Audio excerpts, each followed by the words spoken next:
Chapter 724. The generals of Lordaeron were extremely excited. Clattering sounds of armor colliding could be heard. They all knelt on one knee and placed their right hands on their left breastplates.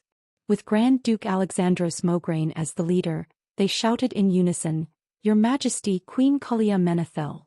Kalia was extremely shocked. Too many major events had occurred today, and it had long since caused her to be extremely shocked and thrown into disorder. Originally, she and her adventurer team had returned to Marcus City. It used to be the East Valley Sawmill, but was now upgraded to become the main city of Duke Marcus territory. Suddenly, Miss Lucia, who had been taking care of her for the past 10 years and letting her live a happy and exciting life of adventure, returned.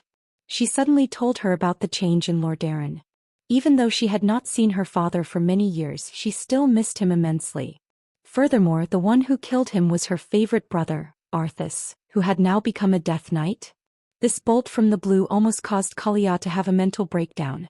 Losing 2 loved ones in a day was bad enough, but it was her brother who killed her father? Not fainting on the spot was already the result of years of adventuring. The only good news was that Duque, whom she trusted the most, had finally returned from the void. Duque is back? He's looking for me? Yes. Duque needs you. Now. Go now. Lordaeron needs you to take charge. Kalia only heard half of Elusia's words, and vaguely did not notice the rest of the content. She only heard the words, "Duque needs you." It was this sentence that made her temporarily forget her grief and stop thinking. She followed Elusia through the portal like a moth flying into a flame. When she arrived, she saw the familiar faces of Mograine, Abendis, Molev and the others. When she heard a large group of generals call her Your Majesty at the same time, she realized that things had gotten out of hand. Queen. Me. Kalia was still a little confused. She pointed at her face with a trembling index finger. Yes. The traitor Arthas is evil and fallen. No one in the Rotterdam kingdom would be willing to serve this patricide and rebel as their king. For the future of Rotterdam, Your Majesty Kalia, please inherit the throne now and lead us to fight the evil forces to the death. Mograine's words were sonorous and forceful. Kalia began to digest these words, but she still could not accept the fact that she, who had been a free spirit just a moment ago, was suddenly going back to be a queen. At this moment, a scene that almost made Mograine and the others faint happened. When Kalia was out of her wits, she actually threw herself into Duque's arms. Duque, yes. Duque. The. After a few calls, Duque could only smile bitterly and caress Kalia's beautiful blonde hair. I'm here, I'm back. Duque, they want me to be their queen. What should I do? Kalia was no longer shouting but directly screaming. Mograine and Abendis were not just dizzy, they were about to vomit blood. It wasn't easy for these loyal subjects to find someone to be loyal to. Now Princess Kalia even had to ask Duke about something as obvious as whether or not she wanted to be queen. What kind of magic potion did Duque give Kalia, or was she brainwashed? Or had their queen already been tamed by Duque? On the other side, Duque was embarrassed too. In all honesty, I really didn't do anything to Kalia. Duque was embarrassed. He comforted Kalia while saying, please, you're already an adult. After 13 years of training, aren't you already able to take charge of things on your own?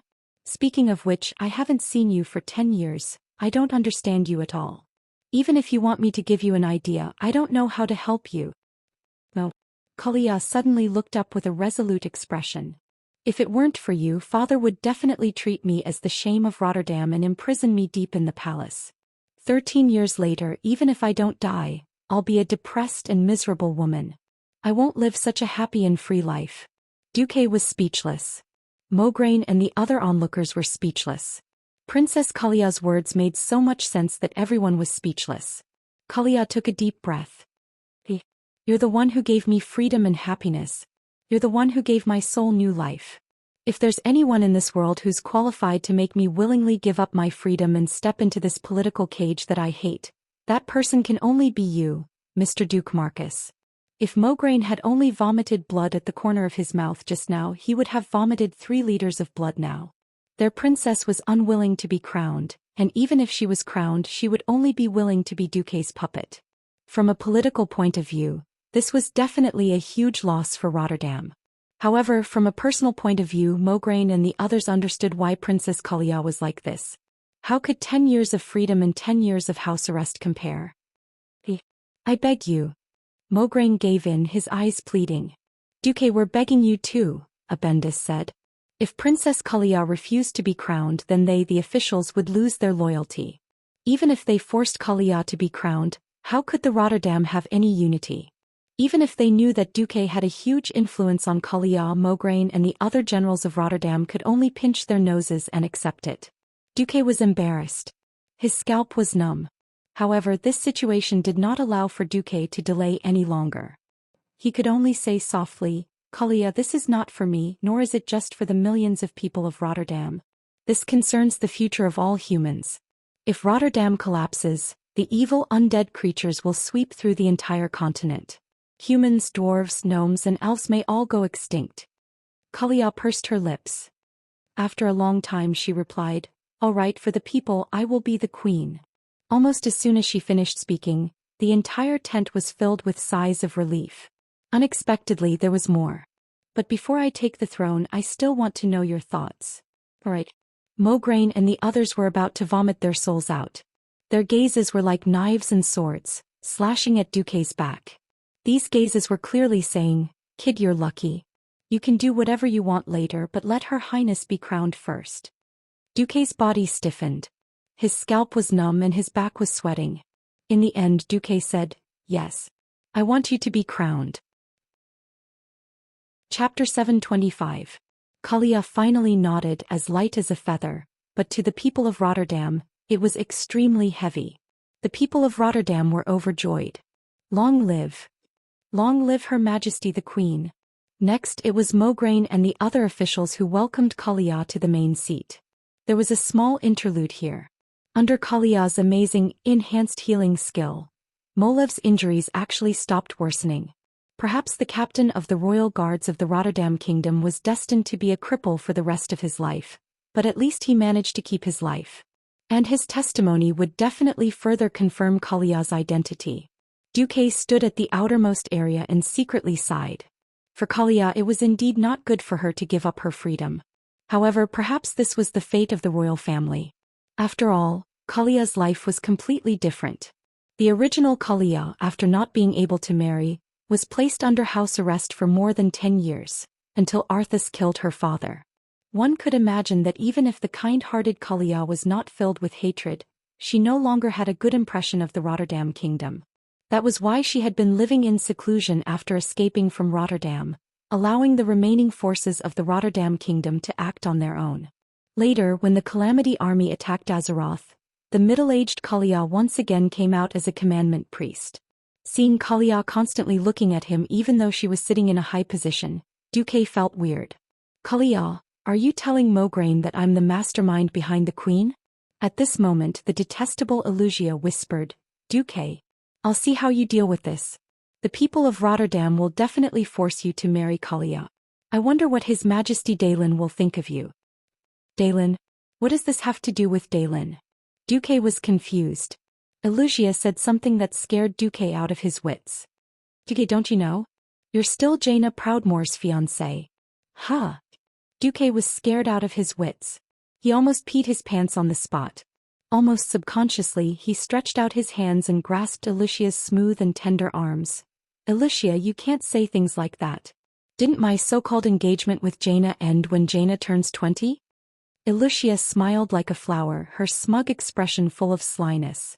For a moment, Duque almost thought that he was facing a fox. That's how it was. But women are very fickle creatures.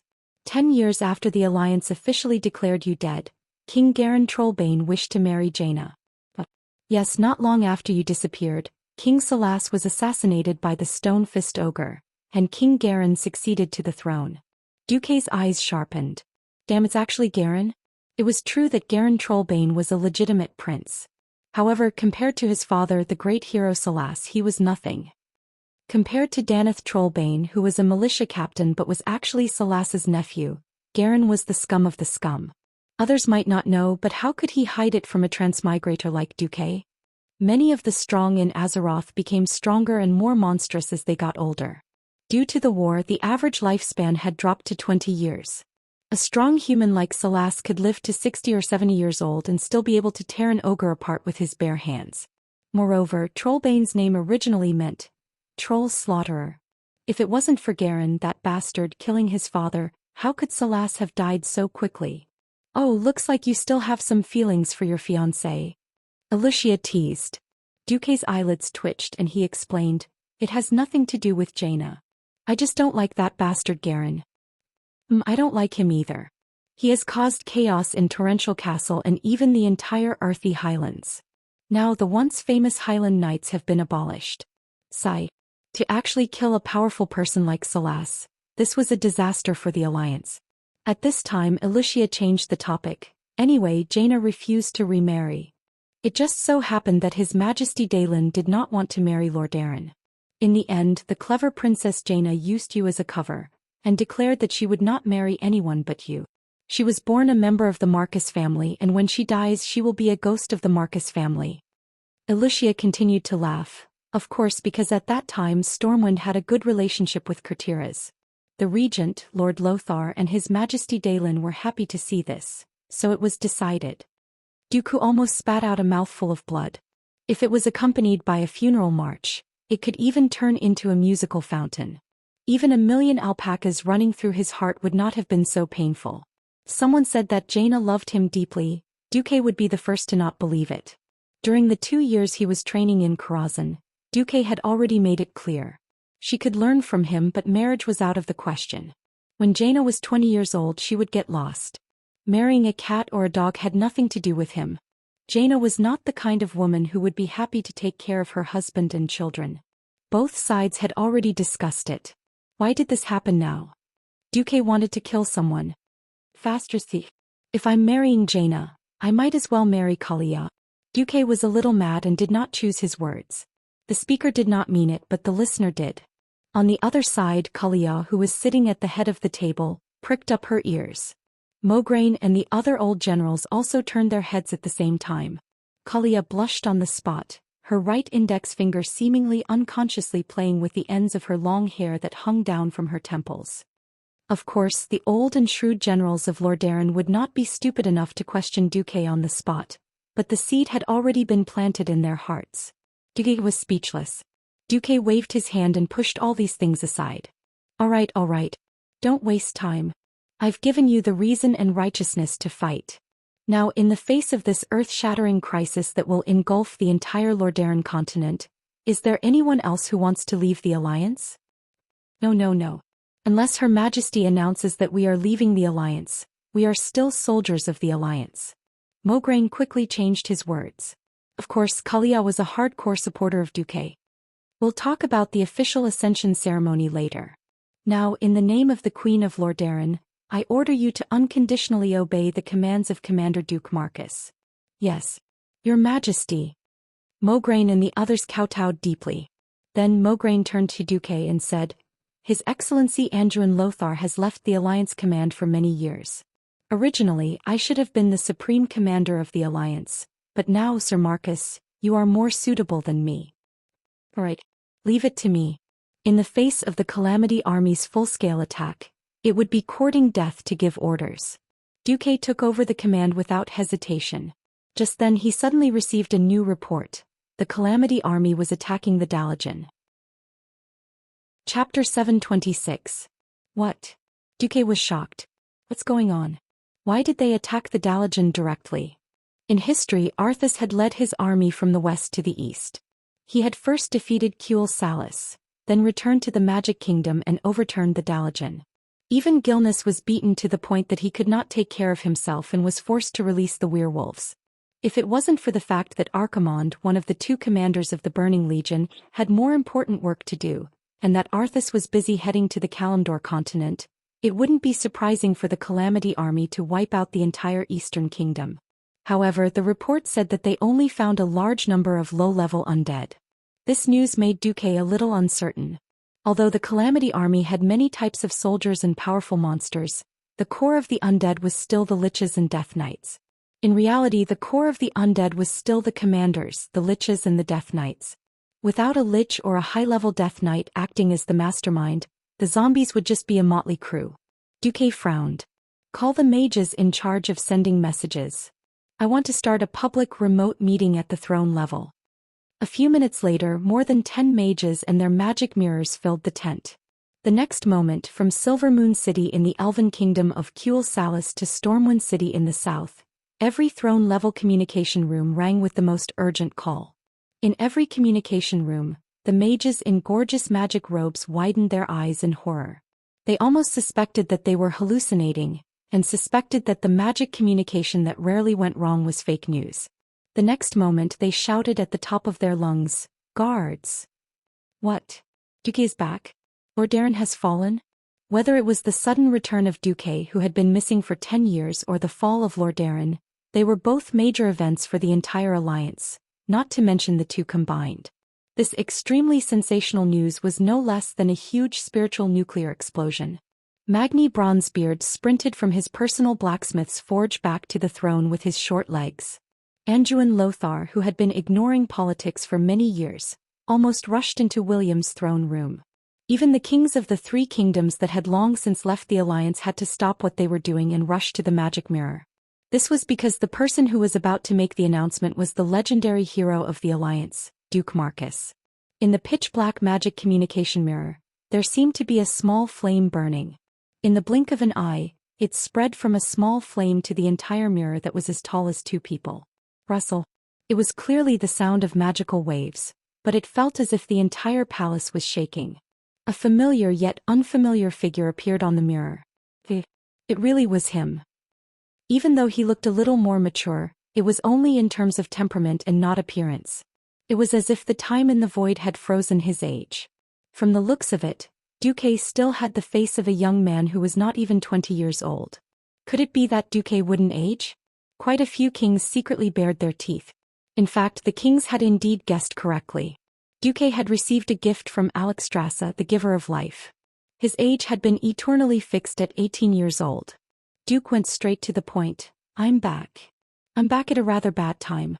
This time it was no longer an illusory prophecy, but a real crisis that threatened the entire world. The Burning Legion's plot succeeded, and Kil'jaeden made the third great chief of the Horde, Nizul, who was defeated by us last time, a Lich King. Duque had sufficient evidence and some spoilers. Especially the exaggerated descriptions of certain situations. It made the kings shudder even though it was not cold. What? You're saying that if we leave Arthas's Scourge army alone, he will break through the Sunwell and summon Archimonde the Defiler, one of the two commanders of the Burning Legion? Xian Grameen frowned deeply. Yes, that's right, Duque said with absolute certainty. He had originally thought that throwing out a rare enemy like Archimonde would be good enough to scare the kings of the countries that had left the alliance. It was obvious that many things had happened in the 10 years that Duque was not around that Duque did not know. The first to speak up was the Elven King Anastrian. The Sunwell is very safe. The High Elves are completely capable of defending their home. This time we have upgraded our defense system. The defense of the Eversong Forest is impregnable. But Duque wanted to say something else but was interrupted again. We, the High Elves, express our regret for the fall of the capital of a kingdom that hoped the elves to cut down trees to build houses for their people. Finally, thank you for your reminder, Lord Marcus. With that, the Elven King actually cut off the magic communication. Before Duque could react, Xian on the other side added, Gilneas is capable of defending his own country. The Greymane Wall is invincible. With that, Xian also left. Then Garen Trollbane glared at Duque with a venomous gaze, and left after throwing down a vicious sentence. The Saladin Wall is not inferior to the Greymane Wall. Duque suddenly realized that he seemed to have finally gotten close to the original history. He finally understood why the Calamity Army could easily sweep through the entire northern continent after Arthas killed his father. Of course, the Calamity Army's snowballing ability was astonishing. On the other hand, because of the reconstruction and territorial disputes after the war, the strongest Lord Darren had long been in conflict with the surrounding countries. Then, a group of fellows who thought that they were very good at defending with turrets only realized at the moment of destruction that even if an armed goat was armed to the teeth, it was still just a goat.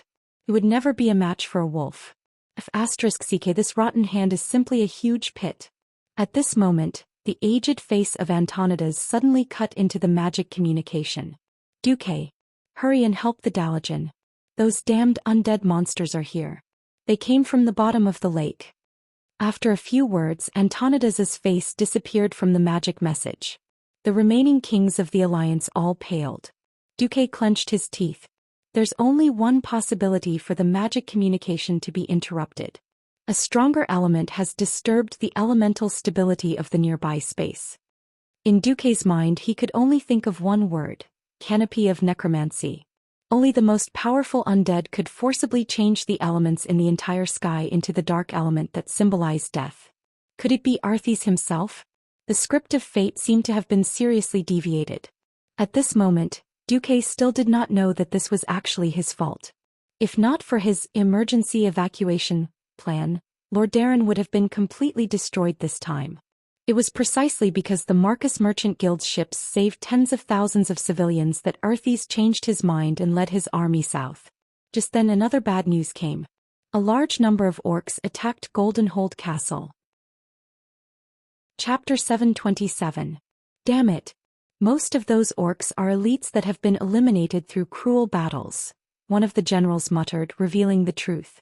Duque rolled his eyes. If you don't want to die, why do you still want to die? You're so stupid that instead of killing them all, you're helping them train their elites. With Terenas's intelligence, even if he doesn't die, it'll be a waste of oxygen. Fortunately, he was stabbed to death by his son. Otherwise, Duque wouldn't want to clean up the mess for Lord Darren. I don't care if you destroy the northern continent, I'll just guard my Stormwind. Anyway, I don't have to go guard the World Tree, right? You want me to take the blame for Lord Darren's sins? Do you think it's easy for me to trick some elite troops? Beside him, a large group of Lord Darren generals saw Duque's eyelids twitching. He looked like he was going to lose his temper at any moment. None of them dared to make a sound. The Dalajan city was under attack. Logically speaking, the 80,000 elites from the Scarlet Cross should be able to help the Dalajan defend against the Scourge. What they were afraid of was that the orcs would arrive as soon as the humans sent reinforcements. Duque took the note filled with information about the orcs and read it 3 times. Then he laughed coldly. You Lord Darren people can do this too. Only send 3,000 people to guard 10,000 orcs? Then all the orcs in the Colosseum with Breyer as the center ran out, but didn't report it because of Arthes's victorious return? Even the Warsong clan that hasn't been wiped out is here? Duque's cold laughter was like a whip lashing on the faces of every Lord Darren general. It was an invisible pain that made their faces burn. Most of the generals lowered their heads. This was Terenas's fault. As long as they still wore the Lord Darren epaulette, they would have to bear it. At this time Reynolds' weak voice sounded. There are only 10,000 orcs in Goldenhold Castle. His father, Alessandro, was furious. Bastard, you have no right to speak here. Duque raised his hand and stopped old Mograine. Kid, although I'm only half a generation older than you when it comes to military matters, you don't have the right to speak. Duque immediately saw the unconvinced expression on Reynolds' face. Duque laughed as well. 10,000 beastmen? In fact, it was definitely more than that. The extra ones were secretly sold to the arena by the guards. That's why there are at least 15,000 orcs who hate humans. As soon as Duque finished speaking, the faces of all the generals of the Rotterdam kingdom turned sullen. Corruption. Filthy. And he acted recklessly. It was a great taboo for military strategists to advance without knowing the strength of the opponent. Normally speaking, even the most well-trained recruits would be easily swapped for 3 orcs. The orcs' title of warrior race was not just for show. If the number of orcs attacking Goldenhold was 30,000, then even Mograine's 80,000 elites wouldn't be enough. At this time, Duque raised a second finger. Secondly, the number of orcs in Goldhold right now isn't 30 or 50,000. It's at least 100,000. This news was like a bolt out of the blue. Mograine and the others were all dumbfounded. 100,000? Where did 100,000 come from? How many orc laborers do they have? Abendus asked tentatively. 0. Duque sighed. And they're not ordinary second-tier tribes. They're definitely the elite warriors of first-tier clans. What? Old Mograine and the others paled in shock. As people who had experienced the second battle of the Dark Portal and had been fighting the remnants of the Horde for many years, they knew the difference in combat power between Horde elites and second-tier clans. Abendus asked in shock, where did the 100,000 elites come from? Duque spread out the intelligence and pointed at the battle flags drawn by the scouts. They recognized all the other flags. The only one that stood out was the Warsong clan's flag. And Duque was pointing at another flag that they were extremely unfamiliar with. This is the Frostwolf clan. It used to be the fourth clan in the Horde after the Blackstone, Warsong and Bloodring clans. Other than having fewer people, their combat power is definitely top-notch. Frostwolf. Everyone was extremely unfamiliar with this name. Duque said slowly, "It's normal that you don't know. Because in the first year of the Dark Portal, this clan was exiled by the first Great Chief Blackhand and the Warlock King Ghoul, Dan, when they first arrived in Azeroth due to political disagreements. They secretly crossed the entire southern continent, crossed the sea from the Gulf of Paladin, passed through Hillsbrad, and lived in seclusion in the depths of the Alterac Mountains." "How many elite orc soldiers does the Frostwolf clan have?" Mograine asked. "No less than 50,000. As for how many there were, Duque did not know either. Since the Frostwolf clan had not been besieged in the past 15 years, it was expected that Thrall, who had returned to his ancestry, would receive the support of the Frostwolf clan. 50,000 was already a conservative number. Every general who had experienced the second battle of the Dark Portal frowned deeply. Not to mention saving the Dalajan, they would not even be able to protect themselves. The evil Undying and the orcs, who were filled with hatred towards humans, were enough to massacre the entire continent. Sitting at the head of the table, Queen Kalia looked left and right. Even if she knew nothing about military affairs, she knew that things were not good. Unknowingly, everyone's gazes were cast on Duque. They were looking at this mysterious commander who had annihilated millions of orcs more than a decade ago with less than a third of the enemy's forces. If it was someone else sitting in this position, it would certainly be a hopeless situation. But he was different. He was Duke Marcus, a living legend recognized by the three races of the Alliance. "Since everyone regards me as their commander, I will naturally lead everyone to a path of survival." Duque's youthful face was filled with confidence. The powerful aura of someone who could guide the world and play with the enemy in the palm of his hand made the hearts of the three women palpitate.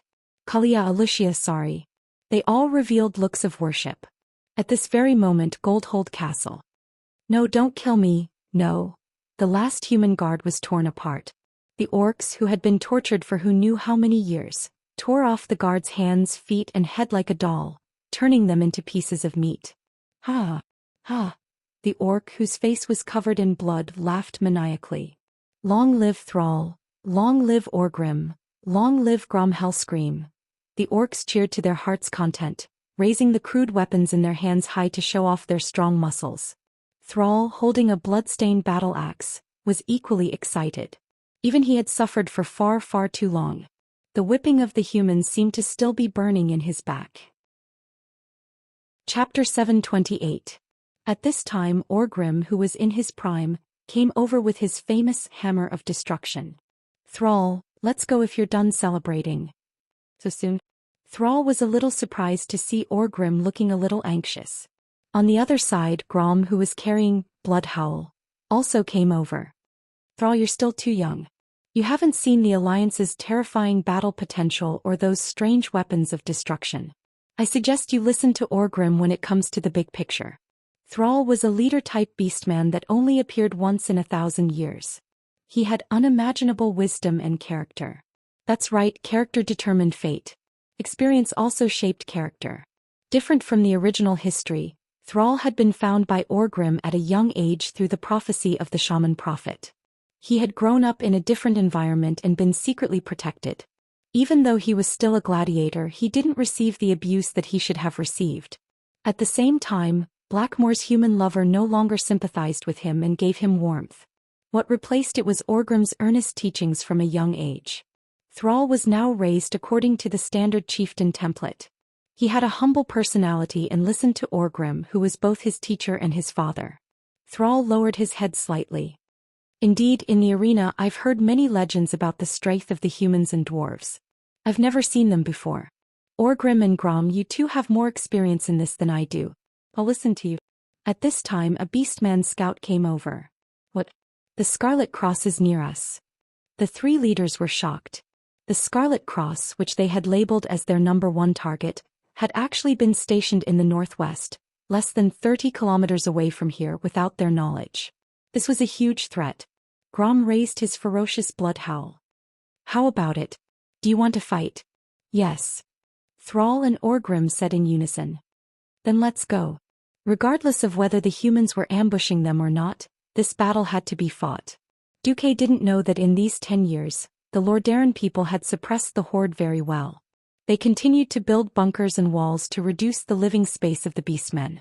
Thrall and Orgrim had long thought of abandoning the Lordaeron continent and seizing a ship to cross the Kalimdor continent. This time, Sal had gathered the elites of the Warsong and Frostwolf clans. In addition to the 20,000 people he had rescued as well as the 30,000 old, sick and disabled, there were a total of 150,000 beastmen. The migration of such a large number of beastmen could not be hidden from anyone. Rather than praying that the Scarlet Cross army was blind and could not see the existence of this orc army, it was better to get rid of this terrifying tale. After so many years of battle, these beastmen had become extremely elite. From the military system to the command system, Orgrim had modified them based on human methods. 10 minutes after the order was given, an army of more than 80,000 people was mobilized. Loktar. The loud and clear charge that had been absent from the Rotterdam kingdom for many years sounded again. Sar, Grom, Orgrim, and the even more muscular Rexer were leading an army of 80,000 beastmen towards the encampment of the Blood Cross. Haha. I don't know why, but I suddenly remembered that terrible long-distance raid 13 years ago. Orgrim suddenly laughed. Which time? The time when we were near the Long Song forest? Sar remembered every battle that Orgrim had mentioned. Yes. We ran madly for 3 hours, but we were completely empty-handed. Was it that Duke Marcus who led the army? Yes. If possible, I really don't want to meet that guy again. Luckily, the Scarlet Cross army has nothing to do with that guy. Orgrim sighed. He's been dead for more than 10 years, Grom muttered unhappily. He's gone missing. Orgrim emphasized. Even though I don't want to meet him as long as I don't see his head, I won't be stupid enough to think that my greatest enemy is dead. Sar, do you understand? Never underestimate your enemy until you are sure that he is dead. Understood. Sar nodded. Grom shrugged. You guys are just too careful. The beastmen's speed was very fast. As long as they were the elites of the first-line clans with strong bodies, it would not be a problem for them to run for 50 kilometers at full speed.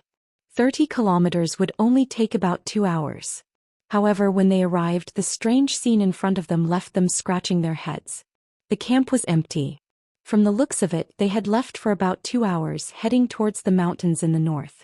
What was even stranger was that there were obvious signs of a battle in the camp. Broken antlers, claw marks on the camp gate. Years of experience fighting in forests and mountains allowed Grom to immediately make a judgment. There was a battle here. It wasn't big, but it must have been a battle. With who? Sar immediately asked. Grom gave a look, and a Warsong Beastman warrior immediately ran over and dug up the huge pile of soil that was obviously newly filled in. The corpses were all burned, so I can't tell. But it looks like it was a human civilian. Human? Civilian? Did the Scarlet Cross suppress a peasant uprising? Sar lacked experience, but Orgrim wasn't. The former chief frowned. Why are there traces of holy light on these corpses? Just as Orgrim was confused, cheers suddenly erupted in the camp. What's wrong? Weapons. So many weapons. High-grade stuff. A Chiliarch came back to report. Let's go take a look. It was a batch of well-made two-handed hammers and axes that were clearly made by the dwarves. They were made for humans. The handles, heads, and blades of the hammers were made of steel. The beastmen loved these weapons so much that they couldn't put them down. Especially the older beastmen who had experienced the battle at the Dark Portal. They were lecturing the new generation of beastmen on how good these dwarven goods were. What's going on? Orgrim's brows were knitted together. They left in a hurry. These weapons are too heavy. They can't be transported. Grom didn't seem to mind. Perfect for us. You have to know that killing 10 human warriors might not even be enough to get you a good weapon. The standard weapons of the human soldiers are too light. I'm not used to them. Grom was speaking the truth. Human battle formations emphasized teamwork. Other than the nimble spears, weapons that were too long or too heavy would be a hindrance to their teammates. Other than skilled knights or holy knights, very few humans would use heavy weapons on the battlefield.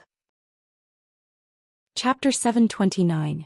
The two-handed weapons of the humans were only one-handed weapons in the hands of the beastmen, but they were still 100 times better than the wooden mallets and stone axes that most beastmen used. Is it poisoned? Orgrim asked worriedly. The Chiliarch shook his head. Our people used werewolves to smell it. It's fine. It's just that there seems to be some remnants of human holy light on the weapons. After Orgrim heard this, he was relieved. This should be the reserve of the human silver hand. I just don't know why they were in such a hurry to leave these weapons here. Looking at the 2,000 or so high-quality heavy weapons, Orgrim had an inexplicable doubt in his heart. An army that was likely here to suppress the Beastman uprising had left behind such a large number of weapons. It was practically giving aid to the enemy. Do we not want these weapons? Thrall frowned. Orgrim gritted his teeth. Yes. Why not? If the humans dare to come, we don't mind using their weapons to teach them an unforgettable lesson. Grom said, then are we going to chase after the Scarlet Cross in the north? Fighting in the mountains is more advantageous for us. Thrall said, won't they be too far away from our main force? There are still many children and pregnant women there. Thrall did not know that this sentence had directly pushed the Beastman army into danger. This was the asymmetry of information. Beastmen were not suited to be scouts, so the Beastmen's information about Lordaeron was limited to the mountains. In the past, they might have been able to hear some news through the Beastman slaves who knew the common language. After the uprising, the people of Lordaeron naturally hunted beastmen without restraint. Many slave owners were afraid of trouble, so they killed all their beastman slaves and gladiators. Although Thrall's army seemed strong in a sense, he was in trouble now that he had lost his eyes. Orgrim pondered for a moment. If we catch up to the Scarlet Cross, we might be able to deal a heavy blow to them. But the South Sea City is also very strong. I'm also worried that they will send troops. Since they had reached an agreement, the beastmen retreated. The strongest beastmen naturally had the best weapons. What the beastmen were most worried about did not happen. The main force was still waiting near Gorhold Castle. Let's go. If the beastmen wanted to cross the Endless Sea, there were not many routes they could choose. After all, the coastline of Lordaeron was very steep, and even the beastmen could not go down. The best route was from Gorhold Castle to the northeast. Although they had to pass through Eagle Nest Mountain under the Wildhammer Dwarves' eyes, with the protection of the forest, they might be able to reach an agreement with the jungle trolls again. Unfortunately, the end of this route was a dead end. It was precisely because Orgrim's tribe had used the hinterland's sea-watching cliff to enter and exit the Lordaeron continent. Naturally, the human kings would not ignore this flaw. Under the premise that they could not extend their control to the hinterlands, the kings came up with a good idea: to ask the Nagas and Murlocs under Duke's command to guard the sea on the other side of the cliff. With the precedent, the last elite of the tribe of beastmen, Orgs, the beastman now tribe of land of a fifth fleet of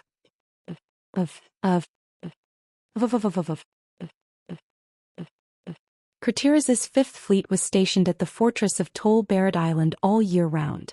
Even if they broke through the South Shore defense line, it would be suicide. The North Coast and Whispering Coast at the northernmost tip of Lordaeron were not out of the question. The problem was that the beastmen had just revolted there, and it was like poking a hornet's nest.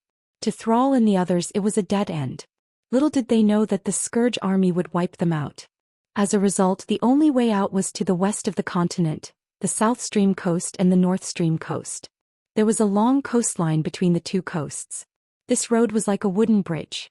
This meant that the Beastmen army would have to pass through South Sea, Dalajan and Gilnis. But Orgrim's analysis: South Sea had no military force and Gilnis had built the Greymane Wall to isolate them. Other than the Dalajan, the other two were unlikely to send troops. However, as the Beastmen army carefully passed through the Hillsbrad Hills from east to west and approached the Dalajan, they suddenly realized that the situation was completely beyond their imagination. What? Humans like monsters? Thrall was stunned. Yes. Those human civilians have gone crazy. Their eyes are even redder than when we drank the demon's blood 10 years ago. One of the Kiliarchs grumbled, "My men have already torn them in half, but they can still bite us with their mouths." Feels like they are dead, but how can the dead move? Thrall and Orgrim's faces immediately turned pale. Something was wrong. The two quickly rushed to the front line on their war wolves. The situation in front of them shocked them. Once upon a time, humans used the term green sea to describe the horde's attack. Now the situation seemed to have completely reversed. The brave beastmen formed a relatively tight line, slashing at the humans who were charging at them without any regard for their lives. No, it was obvious that these were not humans. These terrifying creatures that looked like humans had long lost their lives. Thrall saw with his own eyes a man whose chest had been eaten by an unknown creature waving a pitchfork. His teeth were exposed through the torn skin on his face, and an unknown black liquid was flowing between the gaps of his teeth. He madly rushed up and attempted to kill an orc. Even after being cut in half, the monster still crawled up from below. While the orc warrior was busy dealing with the other two monsters, it viciously bit the orc warrior's exposed calf. No, these are not humans. They are some kind of undead. Ancestors above, no wonder the humans did not come looking for trouble with us. They are in huge trouble themselves. Orgrim cried out in shock. Should we retreat? Thrall asked anxiously. Retreat. Retreat immediately. We do not need to foolishly get involved in this disaster. Orgrim clenched his teeth. Just as the horde was about to retreat, the dark aura of the wind became even more violent. On the shore of Lake Lordamere, east of the Dalajan city, countless undead walked up from the cold bottom of the lake. In the camp of the Calamity Army, accompanied by the cold wind that defied the weather, black flags were raised high and fluttering. As if they sensed something, the giant Arachne and the cursing sex death acolytes raised their heads at the same time. Not only them but the Death Knight generals and liches with dark aura all looked southeast at the same time. In their eyes, which were pulsing with soul flames, was a holy pillar of light that almost shot up to the sky. Deep in their eye sockets, a trace of doubt appeared. Holy Knights. So many. Chapter 730. The undead were most sensitive to the aura of the living. The holy aura, which was the most effective against the undead, could easily and severely stimulate the remaining senses of the undead. More than 2,000 weapons blessed by the holy light, even if it was only for a short period of time, were no different from lighthouses in the dark. It didn't matter where these paladins came from, but all the commanders of the Calamity Army felt that they were being seriously provoked. Human vision was received by the eyes from the outside world, and then transmitted to the brain through the nerves to produce vision. For most of the middle and low-level undead, because their blood had stopped flowing, they had long lost sight. In their senses, they could only see whether the soul fire of the living was strong or not, as well as the vague outline of the living's body. As for what kind of creature the living were, it was not within the scope of their poor intelligence. Be it the holy light or the dark force, they were actually a kind of soul power. Contrary to the dark aura of corruption, it was the holy soul that cultivated the self and cultivated the body. The orcs naturally didn't have paladins, but the noble will of sacrificing themselves for the sake of the race was the same. Just like the day when Anduin and Orgrim dueled and broke Quell Sarum, it was because the sword judged that Orgrim was a noble person. At this moment, these strong-willed orcs were holding hammers that were blessed with the power of holy light. In the eyes of the undead, they were undoubtedly a large number of paladins. The paladins must die. The undead at the front line almost instinctively rushed to the center of the orcs. A lich floating in the air slowly came to the shore. The cold aura around him formed a thick layer of white frost on the ground. A little purplish-blue soul fire danced in his pitch-black eye sockets. Beside him was a sea of zombies.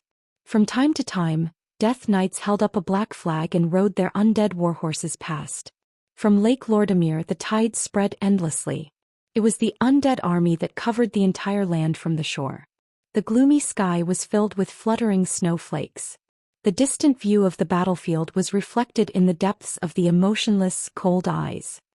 He raised his withered chin and stretched out a pale and slender finger. He held the skeleton staff in his hand and pointed it in the direction of the holy light. There was no need for a password. All the living were the enemies of the Calamity Army.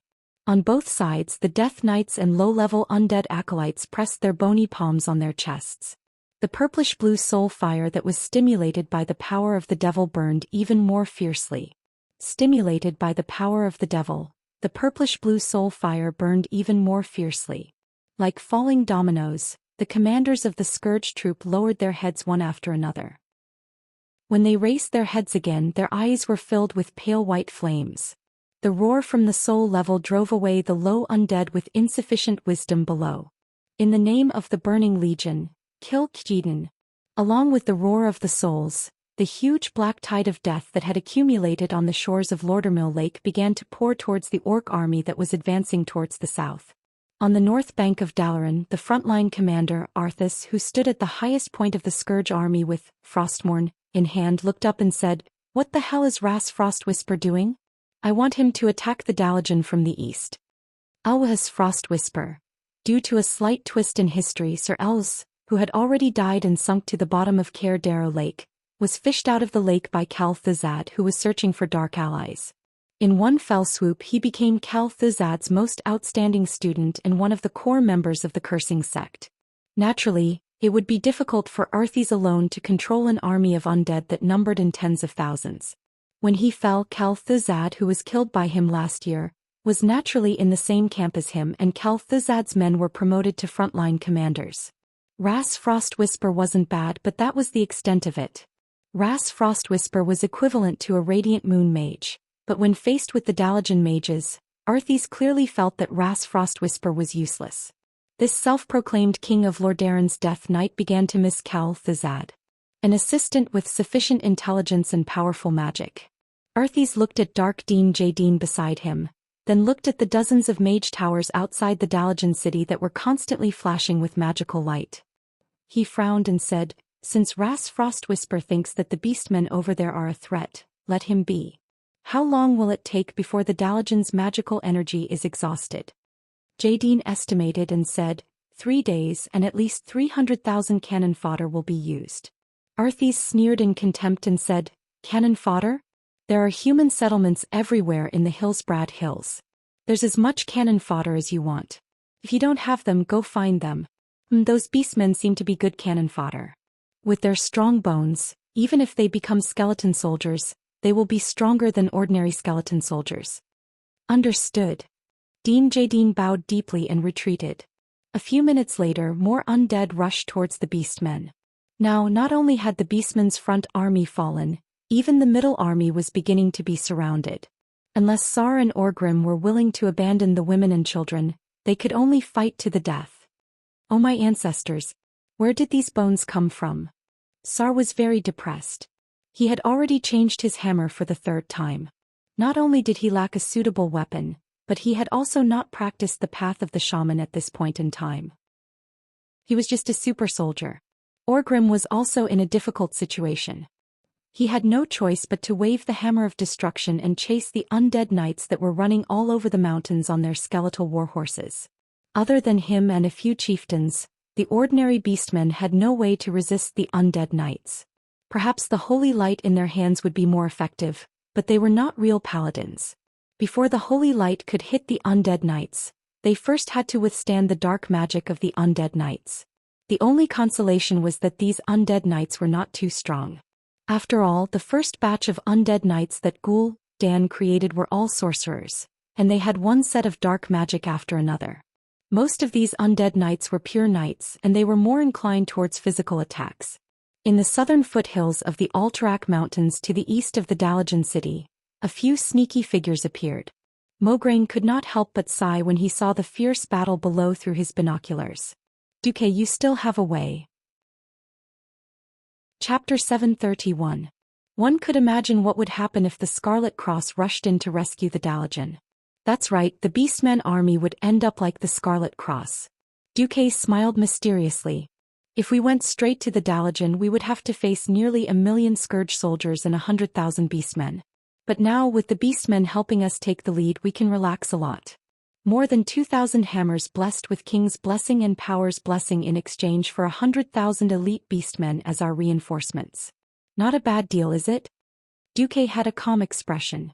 Duke was able to easily make 2 powerful enemies kill each other. His ability to strategize was something that even Mograine, the former commander of the Alliance, had to admit that he couldn't compare to, let alone the other generals. Duque didn't notice a beautiful female general standing behind Abendis. She looked somewhat similar to Abendis and she was looking at him with some kind of indescribable fanaticism. Abendis asked, "When do we enter?" Duque rested his chin on his hand. "Well, we attack when Arthas goes to cause trouble for Orgrim. Remember, we can't turn back. We have to kill our way through the enemy lines in the center of the Dalajan army. After joining up with the Dalajan mages we can counterattack Arthas. Arthas has the magic tool Frostmourne. To be honest, Arthas should be a demigod now. Our chances of winning are not high." Abendis asked tentatively, "What about the Dragon Sleep Temple?" I've asked. "The Burning Legion has sent many powerful demons to attack the spatial barrier of Azeroth. Maligos and Nozdormu can't come, and the Emerald Dream has been unstable recently. Isra can't leave either. In addition, Alexstrasza was still trapped in the void of Karazhan. The current Dragon Sleep Shrine was a classic example of a group of dragons without a leader. In the past, Duque had wondered why the Dragon Sleep Temple was in Nocent and why the Scourge army, that group of trash, could dominate all of Nocent and sweep through all life forms. Only by immersing himself in this period of history did Duque truly understand the depth of the Burning Legion's foundation. It was obvious that a large group of Khazark-level demon generals and dreadlords were restraining the giant dragon army from the outside, preventing the giant dragons from dealing with the mortal world's Scourge army. In the Dragonbone Wasteland, the guardians of the Dragonbone Shrine could only protect themselves. Duque smirked. "We're going to challenge demigods soon. Are you afraid?" "If this demigod's name wasn't Arthas I would have peed my pants." Abendis seemed to be smiling bitterly. Mograine gritted his teeth. "Loyalty. I will not retreat until I die." Duque sighed. If it were him he would definitely leave after saving them. There were so many mages in the Dalajan. It would be terrible if they all died here. However, war was fought by humans and humans had hearts. Even with Kalia's help, Mograine and Abendis would not be satisfied if they did not try to avenge Tarinas and just left like that. At the moment when Wother could not be contacted, Duke did not have a single person who was powerful enough to break the charts. Challenging Arthas with just Mograine, Abendis and Antonidas would be courting death. If Orgrim, Lord Hull, Grom and Rexer were included, it would be a different story. In the original history, Grom had a glorious record of killing a demon lord. First they forced the beastmen to fight Arthas. Then Duque would be able to bring in insufficient number of people and act as real reinforcements in an unkind way. Of course, Duque did not want Mograine and Abendis to die here. We don't know how powerful the peerless Frostmourne is. If things go south, we will quickly retreat in the opposite direction of the beastmen's retreat. In principle, our goal is to return to the coast of the South Sea City. As long as we reach the South Sea defense line, we will be safe with the help of the cannons. Mograine and Abendis nodded at the same time. Then they looked at Prince Arthas in the north of the Dalajan, gritted their teeth and left. No one knew how many undead the Scourge army had created. In the depths of Lake Lordamir, undead kept coming out of the lake. Even with the elites of the Scarlet Cross, it was a very risky thing to attack such a terrifying undead army. One mistake and the Scarlet Cross would become the Undead Crusade. None of the Lordaeron soldiers hesitated, because in front of them was the traitor who had killed the king they swore to serve for the rest of their lives, Arthas. The people of Lordaeron went down to prepare. "Alicia, you should go back with Kalia. This will be the cruelest war zone from now on." Kalia had long been teleported to Stormwind City. Even though Kalia already had the strength of a regional bishop, her identity as the Queen of Lordaeron had determined that no one would be willing to risk her life at the front lines. After Duque finished speaking, Alicia did not move. Duque, how long are you going to hide it from me? Are you going to face an evil demigod with your terrible magic circuits?" Duque was shocked and then smiled bitterly. "Did you see through me? Where's your Magus hand? 10 years ago you had the power to wipe out half an army by yourself. Don't think I didn't see you when you made your move at Terran Mill. That kind of proper spell casting. How is it any different from an ordinary Radiant Moon mage? No, the current you, apart from your superb skills, might not even be able to defeat me." Alicia was right. Duque was not in a good state. Since his return, Duque had been secretly trying to repair his magic circuits. Unfortunately, the ultra-long-distance irregular teleportation not only put a huge burden on the system elf, but also caused Duque's magic circuits to be in a state of constant acceleration and overload because of the many spatial cracks he encountered during the teleportation. His magic circuits were not simply damaged. Many of them were directly burnt and melted. They were no longer orderly and were almost twisted into a ball. It would not be an exaggeration to say that they were crippled. Duque turned his head slightly and looked at the intense battlefield in the distance. Alicia, I must go. A tragedy was about to happen. If not to make up for the various regrets in his heart, what was the point of him transmigrating to Azeroth? The current Duque was no longer the Duque of 15 years ago who was good as long as he was not a ghoul. Chapter 732. The more she pretended not to care. Duque needed immediate combat power and Alicia could provide it. If Alicia's magic circuit was transplanted to Duque, Duque could at least quickly return to the strength of a peak radiant moon mage. The more Duque cared, the more he cared. Looking at the burning love in Alicia's pure eyes, Duque suddenly understood why. If just sacrificing a small part of my soul in exchange for my lover's life, it's worth it. Besides, doing this will give me the confidence to stand shoulder to shoulder with Sister Aurelia and Sister Sasha. Her alluring red lips lightly touched Duque's tiger's lips. Alicia gazed at Duque. Or do you hate having my soul merge with yours? Duque could not imagine what kind of pain it was beyond the physical. It was obvious that it would be more terrifying and painful than having one's hands and feet torn off from a human body. No, this was not a simple feeling. It was a feeling of disappointment. 3 years together. Many things could happen. Thirdly, both parties involved in the transplant had to be willing. Whether it was magic or holy light, they were all strange energies that originated from the soul. The magic circuit was a special magic production and circulation channel that was shaped by one's own soul. As long as the other soul resisted, even if it was subconsciously, then the transplant would inevitably fail. Time did not diminish Alicia's love for Duque. Instead, it was like a fine wine stored in a cellar, becoming more fragrant the more it was brewed. Secondly, the magic circuit of both parties must be of the same origin. For example, those who played with Phoenix Flame and directly transplanted it into Ice Crown, without any transformation would be courting death. 3. But he did not expect that this woman, who was not talented in magic and was destined to be unable to step into the realm of heroes to fight alongside him, would be willing to sacrifice herself for him to this extent. Unknowingly, tears were already flowing down Duque's cheeks. Then the forest began to echo with Alicia's unsuppressible moans of pain. How many women would be willing to wait for a lover who had been missing for 10 years, and was probably long dead? In the face of Duque's determined look, Alicia gently shook her head. Bit by bit she sucked on those 2 luscious red lips, sucking in the fragrance that came from her lover. Use my magic circuit. Alicia's smile was so gentle and moving, as if she was saying something that had nothing to do with her. 10 years, the most crucial 10 years for a young girl to become a true lady. With the accumulation of generations, the quality and quantity of magic circuits would be astonishing.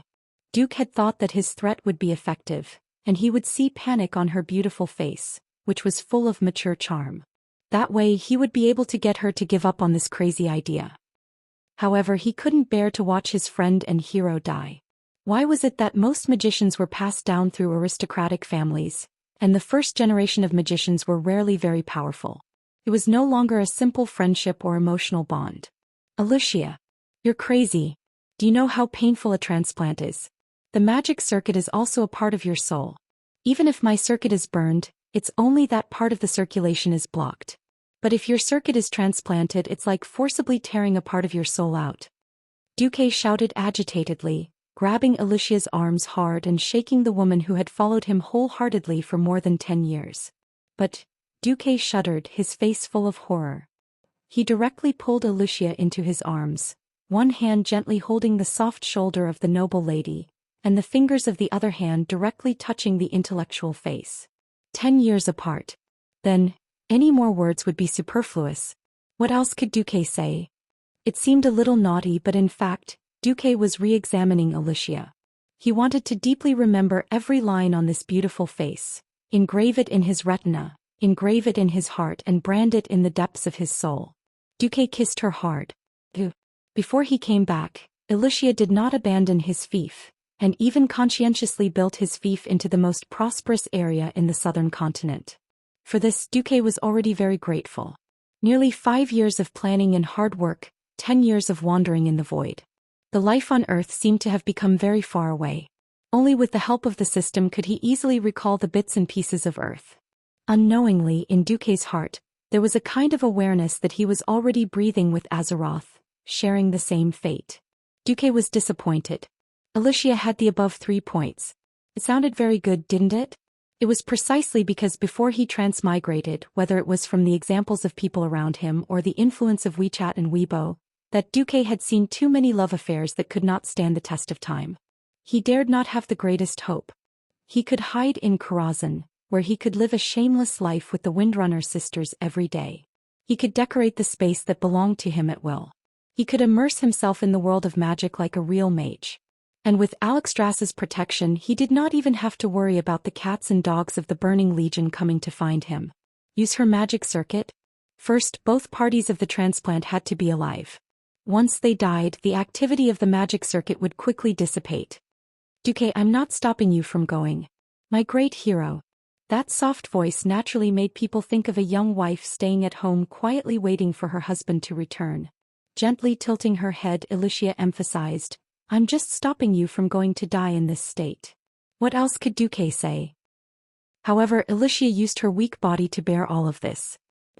Looking at Alicia's face that pretended not to care for his peace of mind, feeling the trembling from her delicate body, Duque's heart had long been drowned in tears. However, there were many prerequisites for this. That's right, the magic circuit could actually be transferred and transplanted. What? 10. That was because the children of mage families could inherit the magic circuit of their parents and even their ancestors.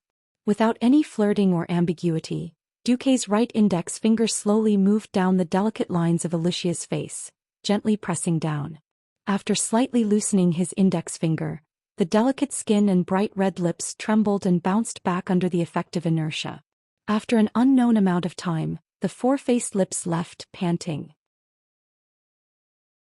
Chapter 733. When Mograine was worried that something had happened to Duque and ran back with his guards to look for him, all he saw was a lone figure with tear stains on his face. Where's Miss Barov? I sent her back to Stormwind City. It was only right to send the women and non-combatants away before the battle started. But what was with the tear stains on Duque's face? What was up with the sudden surge in his aura and the surging elements in his body? Mograine had not seen Duque for more than a decade. Even during the battle where Duque and all of Karazhan had disappeared, Duque and Mograine had fought on different battlefields, one in the north and one in the south. Mograine's impression of Duque was that he had unparalleled intelligence and courage, but was not strong himself. He had never been able to equate Duque with the strong. But now it was different. Even a paladin like him who was not familiar with the occult could feel Duque's power. Duque had become a Breaking Dawn wizard? No. Compared to Antonida's, he was still a little lacking. They both had that kind of surging elemental aura, but there seemed to be a difference in quality. Even so, it was still very terrifying. Duque was not even 30 years old yet, right? Holy light above, he still looked like he was 18 years old. Mograine's shock was only limited to this.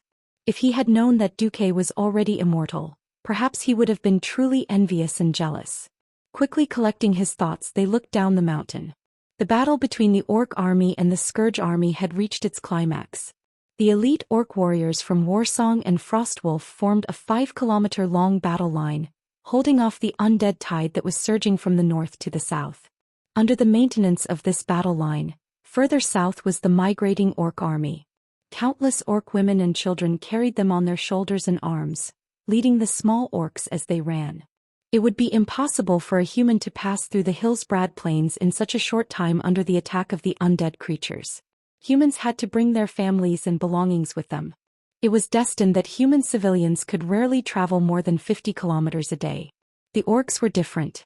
The Orcs used the sky as their blanket and the earth as their bed. They were used to a life of hunting, so they were not afraid of starving to death even if they were empty-handed. Moreover, many beastmen had just been released from prison, so none of them had any assets. As a result, the speed at which the Orc women and children marched was even faster than a fully armed human army. You bunch of brainless people. Ras Frostwhisper roared. The sole punishment of a high undead made a large number of intermediate undead tremble. They roared and used the shouts from their souls to drive away the zombies, ghouls and other low-level undead. They were like endless waves that crashed into the orc battle formation. This time Ras Frostwhisper wasn't the only one who was startled. Even Arthas was startled. Orcs? Those filthy creatures. Arthas's fall was on the spiritual level, but it did not mean that he had been brainwashed. On the contrary, he knew very well how powerful the orcs were. When he was growing up, Uther had made him fight against orc slaves in order to train him. Similarly, before he had fallen, he had also participated in the suppression of the orc uprising. Most importantly, he had personally experienced the battle where Lordaeron City had almost fallen, and felt the fear that made him feel ashamed and uneasy even to this day. Even though he no longer thought that he had human emotions, the rage of revenge still drove him to make a decision. Arthas waved his hand. The huge black flag began to move. Beside him were hundreds of death knights riding skeletal warhorses. They had all fought alongside Arthas in their lives, from Andoril in Lordaeron all the way to the bone-chilling Northrend. It was only when Arthas pulled out Frostmourne and fell that Arthas took their lives and turned them into elite death knights. As soon as they started their charge, the orcs immediately sensed them. Thrall shouted, "Orgrim, do you have any good ideas? Looks like a very powerful guy is coming." Orgrim glanced at the orc women and children behind him, who still had a third of them, and suddenly turned back. Thrall, as the future star who will shoulder the heavy responsibility of reviving the orcs, you answer me as a great chieftain in waiting. Will you abandon your people because of the danger? No, never. Thrall's answer was sonorous and powerful. Nearby, Grom, Rexer, and the tens of thousands of orcs who were fighting with passion all smiled at the same time. Loktar Ogre, if we don't win, we will rather die. How many years had it been? Who knew how many years it had been since the orcs had shouted such a domineering slogan with tens of thousands of people as a unit? At this moment, the old orcs who had experienced the second battle at the Dark Portal felt like crying. It was another series of extremely fierce slashes, and the zombies and ghouls that had rushed to the front of the orc formation fell like wheat being cut down one by one. At this moment, Arthas's death knights charged over.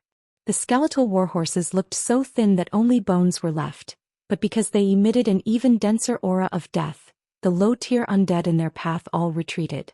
The skeletal warhorses were like icebreakers, easily killing their way to the front of the orc army in just a few minutes. This was a clash without any fancy moves. Would the giant wave break the dam? Or would the dam break the giant wave? The strongest sound since the start of the battle told the world an answer. It was a draw. The orcs were not good at defense. Even though it looked like the orcs were on the defensive side, that was just an illusion. The orcs completely destroyed their enemies to maintain this so-called line of defense. When the Death Knight arrived, the Death Knight would either instantly kill the orc with dark magic, or the orc would use its warhammer that was emitting a faint holy radiance to smash the Death Knight and the skeleton warhorse into dust. The instant confrontation was like a tit against a tat. This was a terrifying way of fighting that seemed more like mutual destruction, and it made the leaders of both sides feel a little pained. Kill, Loktar. In the blink of an eye, it was a chaotic battle. Just as the Death Knights charged into the battle line, even the Doomsday army didn't notice that at the southernmost end of the Alterac Mountains, not far away, an army quietly entered. At first, no one noticed this army because outside the army, there was a cold fog that covered a few square kilometers. It felt no different from the Doomsday army's cold canopy of undead. Chapter 734. By the time the commander of the Calamity Army realized what was going on, they were already less than 2 kilometers away from the Dalajan troops. The ground rumbled. Even the stones on the ground bounced a few centimeters into the air. It was impossible to hide from anyone. It wasn't like there weren't any huge monsters in the Scourge. The cave demons that had been transformed from spider demons were one of them, but they were definitely not as shocked as they were now. No. This is not our army. Dean Jaden, who was commanding the army from the rear, suddenly realized what was going on. At this moment, none of the liches had realized what was going on. The mist suddenly dispersed. An army in crimson armor, like a huge red dragon that had just woken up, showed its claws and teeth to the Calamity troop. For the Holy Light, the 500 paladins of the Silver Hand led the charge. For the peace of the dead, the knights of Rotterdam waved their weapons that had been blessed with holy light and followed closely behind. Even the Dalian infantry soldiers who were fighting on the Dalian city wall 5 kilometers away could clearly hear their battle cry. The people of Dalaran were pleasantly surprised by this army that suddenly appeared behind the Calamity army as if it was a magic trick. Reinforcements. Thank the heavens. The people of Rotterdam are here. Long live the alliance. Without reinforcements they would definitely lose. This was an unchanging truth since the beginning of time. Even magic communication had been cut off. Not to mention the cavalry, even the griffins could not fly out. Looking at the terrifying army of the dead that was like an endless ocean, any ordinary person would quickly lose their courage. If not for the hundreds of mage towers behind them that were constantly using extraordinary power to clean up the monsters, the Dalian infantry at the front line would have long collapsed. Without any warning, they suddenly welcomed the Scarlet Cross, one of the few powerful reinforcements on the entire continent. The morale of the Dalian was instantly boosted. On the highest mage tower, Antonidas, who was calculating his mana consumption and using it as rhythmically as possible, was also pleasantly surprised to see this scene. What happened next made Antonidas even happier. Under the command of the Dark Dean, the gargoyles that were hovering in the sky and swooping down from time to harvest the heads of the humans on the city wall began to attack the charging cavalry. Most of the low-level undead creatures were slow. It was impossible for the low-intelligence ghouls, zombies and skeleton soldiers to instantly turn around and counterattack. Using the gargoyles' countercharge and the cavern demons' long-range attacks to defeat the human cavalry's charge as much as possible was the best solution that Dean Gatton could come up with. Even a veteran general like Mograine could not help but feel his scalp go numb when he saw the gargoyles whizzing through the sky. Knights and cavalry did not have any anti-air capabilities.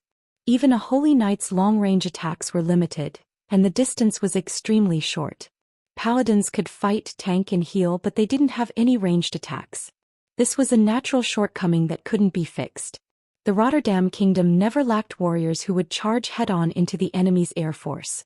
But Mograine did not want his men to waste their lives in the hands of the enemy's air force. If the army advanced slowly, they could have the cover of the archers and mages, but they would also lose the chance to launch a surprise attack. It was not that Mograine had never thought of leading the mages to charge on horseback. Unfortunately, most mages did not have the ability to cast spells while moving. Low-level mages had to stop and sense the surrounding elements, and then form a resonance and connection with the elemental realm before slowly chanting spells. By the time they made their move, it would be too late. Fortunately, he had Duque on his side. There was no one in the alliance who had the 2 metamagic abilities, high-speed moving casting, and super multicast at the same time. It was generally accepted that in the field of multicast, even the 2 Breaking Dawn archmages Antonidas and Anastrian had to concede defeat to Duque. He just did not know if Duque's skills had become rusty after 10 years. Duque. It's all up to you. Mograine looked at Duque, who was charging with him, his eyes filled with undisguised pleading. Leave it to me. The 3 short words were powerful and sonorous. For some reason, the baleful Duque today gave Mograine and Abendis an inexplicable sense of trust and security compared to the usual Duque, who always wore a gentle smile. The wind had started blowing. It was a strong wind that was blowing from east to west, the exact opposite of the season. He had thought that the heavens were helping him, but 2 seconds later, Mograine was shocked to find that the source of the wind was actually Duque, who was beside him. Not only was there wind, but there was also fire. The Lordaeron horse Duque was riding seemed to panic when it saw the fire beneath its feet, but the mysterious light from Duque's hand quickly calmed the horse, causing it to immediately enter a state of forgetfulness and gallop away. So fast. That was a speed that far surpassed that of a normal arrow. Was that the mage's blazing haste? How could it be so fast? Mograine did not know much about magic. He only knew that there was this metamagic ability. Of course, he did not know that after the baptism of the storm altar, Duque also had the power of wind and thunder. Under the double acceleration, Duque looked like a stream of light to outsiders. At that moment, 1 man and 1 horse empty-handed, Duque charged into the formation of the Scourge with a crimson magic light. In front of him, hundreds of ghouls with ruined faces and ferocious fangs surged. On the 2 wings were venomous spiders thrown by the cave demons, revealing their horrifying mouthparts in midair. In the sky were gargoyles that could easily tear a knight and his horse into pieces when they dove down with their wings tucked between their legs. 3 layers of attacks came at the same time. No matter how brave and courageous the holy knights were, they were all shocked by this scene. In the next moment they couldn't believe their eyes. Fire. It was fiercer than prairie fire. Fiercer than the fire that burned the sky. The 1024 hands of magic that suddenly appeared in the void raised 1024 fireballs the size of water tanks. Duque raised his head emotionless. A string of familiar yet strange green words poured down from Duque's retina. Yes, with the magic circuit transplanted, Duque straightened out his magic circuit. This was like dredging a river with silt. Of course, using a boat to dig away the silt was a solution, but using a larger amount of water to wash away the silt could also be done, but it was more violent and faster. Previously, when his rank temporarily fell, Duque lacked the magic power to solve the problem. Now that he had an external aid that was not much inferior to his, everything would be easily solved. Lucia, your gift, your love I, Duque, have received. Chapter 735. With an ear-piercing whistle, the fireballs around Duque scattered in all directions. It was a terrifying scene, as though a meteor shower had fallen to the ground. Everywhere the fireballs went there were thunderous explosions. Thunderous explosions resounded, sparks flew in all directions, rocks exploded and bones and flesh flew everywhere. The scene at the scorching canyon 13 years ago seemed to replay itself in Maugraine's eyes. Back then it was only possible for an entire Dwarven tank legion to create such a scene. But now Duque had done it all by himself. Perhaps his destructive power was still lacking, but his momentum was definitely not inferior to that of the past. Far away in the south, Orgrim, who had suddenly heard the loud noise from the north, suddenly raised his head. Such a horrified sound naturally made him think of the same thing. The same shocking momentum. The same perfect timing to strike. Even though his vision was limited on the horizon and he had no time to pay attention to anything else in the fierce battle, Orgrim could not help but mutter a name that had given him nightmares for more than 10 years. Duke Marcus. It was as though a lit fuse had cut into the massive group of undead. With this fuse as the center, all the undead parted to the sides. They were forced to move aside in the form of flesh and bones flying everywhere. Broken human legs, broken spider legs, shattered stone fragments of the gargoyles. That kind of visual impact caused everyone who saw the scene to be shaken to the core. Duque's speed was too fast. A few seconds after he and his horse swept past, the huge fireballs that flew out exploded in the distance. It looked as though the ground had been forcefully plowed open by a huge plow, and the soil fell in all directions. As soon as Duque passed, there was a series of explosions behind him, and the undead formation was in disarray. Charging head-on with the enemy's spear formation was the worst strategy. Even if the enemy's back was facing them, it was not advantageous for them to charge if they stood too closely together. After all, there were many huge creatures among the undead, such as the cavern demons that were almost 2 men tall. If they were to collide with them head-on, it would definitely result in the deaths of both men and horses.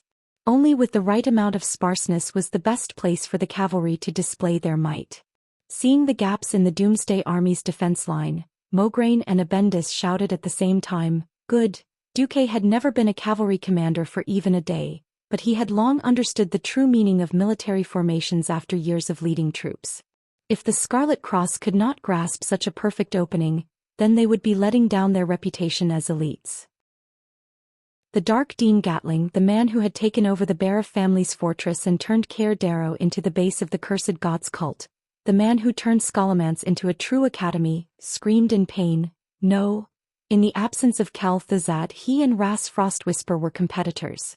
Lys represented the Scourge, but he was more inclined towards Cal Thazad's direct line of descent. Just now, when Rhys couldn't take down the Beastmen, he was happy to watch the show, but now it was his turn to suffer. He didn't dare to imagine what would happen if he were to squander the army right after Arthas, the King of Death, handed it over to him. How would Arthas deal with him later? In the heart of Lich King Nazul, Arthas's position was much higher than that of Cal Thazad, the dark wizard with a damaged soul. What's more, Cal Thazad had been killed by Arthas and hadn't been resurrected yet. Gatling could see that Duque was the key to the entire human army. As long as he killed Duque, he was 70% sure that he could take a breather and then swallow this human army. He couldn't watch any longer, so he made a decisive move. 7 continuous, incomparably gorgeous flashes allowed him to cross over a distance of more than a kilometer, and in an instant he reached Duque's side. Not good.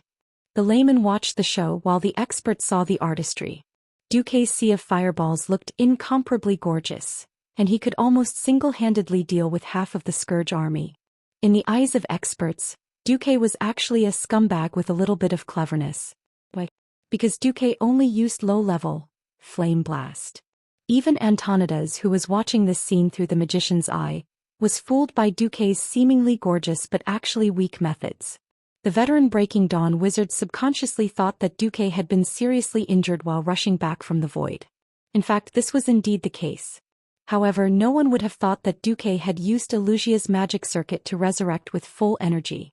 At this moment, Duque looked like he had the power of a peak morning star. The name of the best actor Duque was not just for show. Die. Gatling flashed over, and the first thing he did was sacrifice. He didn't even notice the trace of mockery at the corner of Duque's mouth. Mirror image of truth, activated. The only thing Gatling's demonic flames burned was the poor horse. In the next moment, the light of flash lit up behind Gatling. Not good. I've been tricked.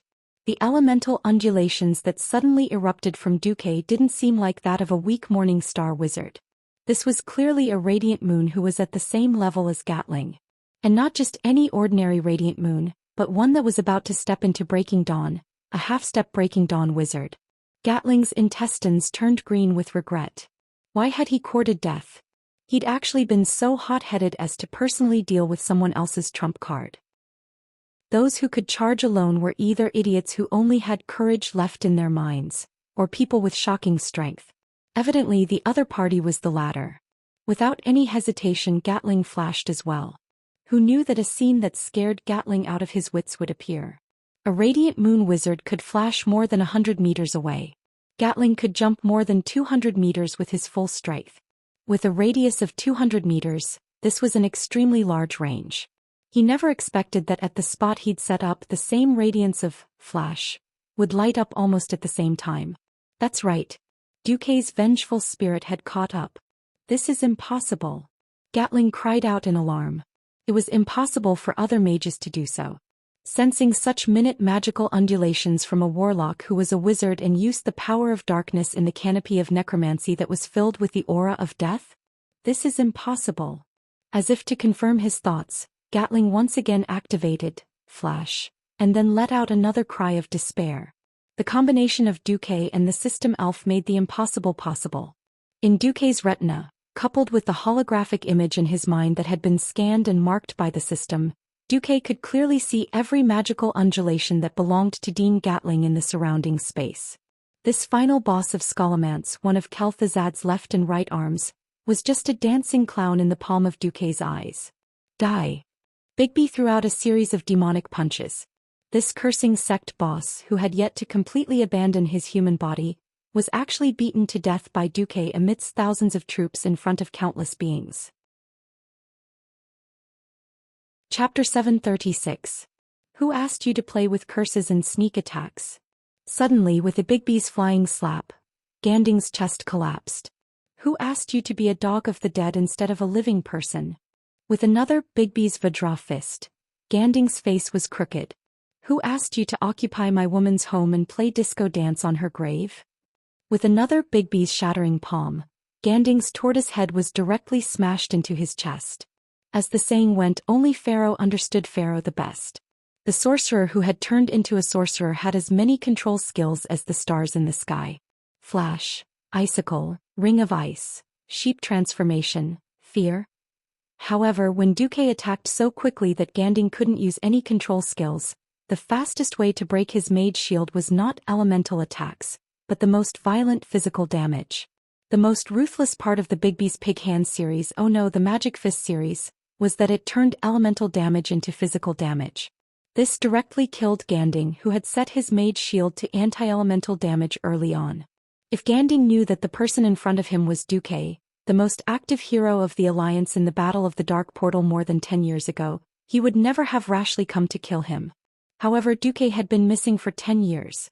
How many people would pay attention to a former hero who had been missing for 10 years and had been determined to be a dead man in battle? Even Kel Thizad had only casually mentioned Duque's name. This time, Ganding's death was not unjust. Ah! Accompanied by Ganding's vague scream, the chain of command of the Northern and Eastern Legion of the Scourge Army surrounding the Dalajan broke.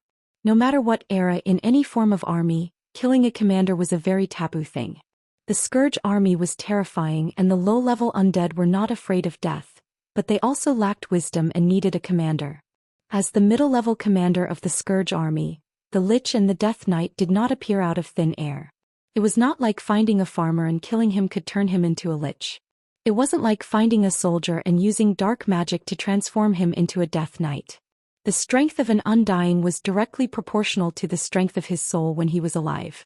The current Scourge Army was not the same as the one that had wiped out the Dalajan and Kuel Salas. At that time the Scourge Army was truly terrifying. There were countless Liches and Death Knights that turned into mages. Due to the fact that they did not completely devour the Rotterdam city, many of the elites of the Rotterdam kingdom took the opportunity to escape by boat. Other than the Arachne army, Arthas' Scourge Army was lacking in many parts. Even the commander could only be transferred from Kel Thizad's cursing sect.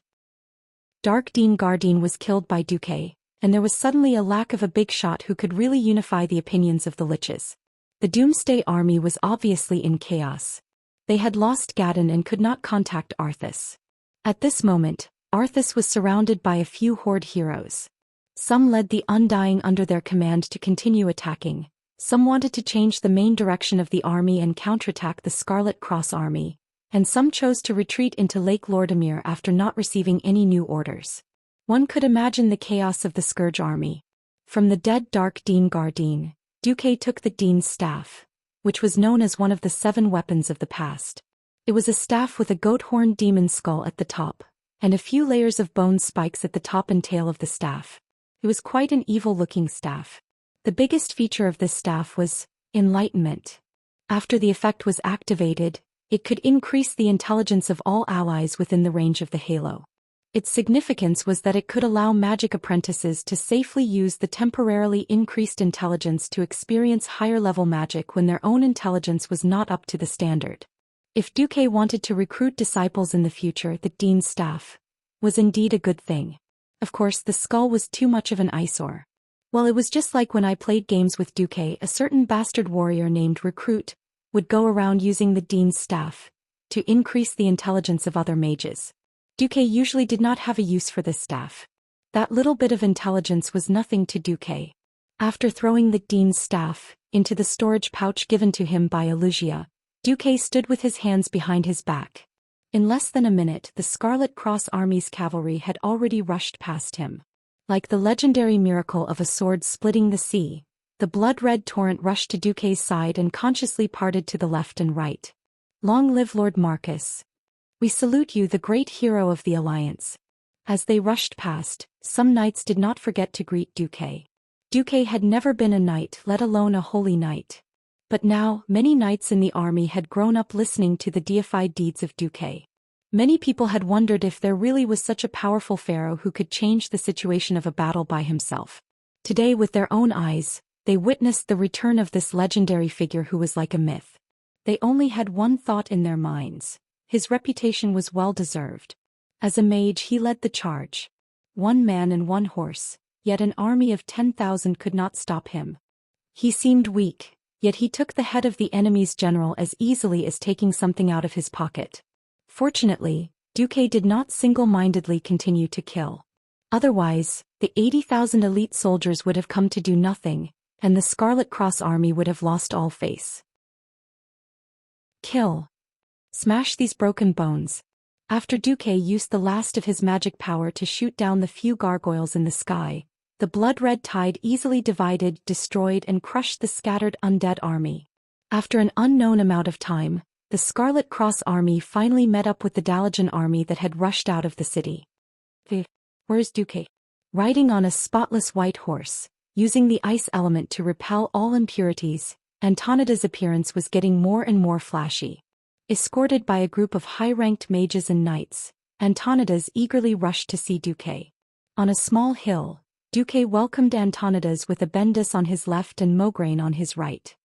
Oh my god. Am I really seeing a ghost? Duque, you're actually still alive. Duque was a little embarrassed. The next second, Antonidas' words made Duque a little unhappy. If the one who came to warn us wasn't Mediv, that guy who might have been blinded by the devil, but you, the Dalajan, wouldn't have suffered such heavy losses. Sai, why didn't you come back earlier? This was not a joke but a real complaint.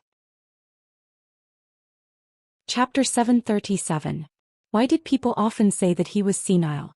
When people got older, their bodily functions would decline. Many times they would have a different way of dealing with things than when they were young. Before Duque traveled to this world, there was a psychological study.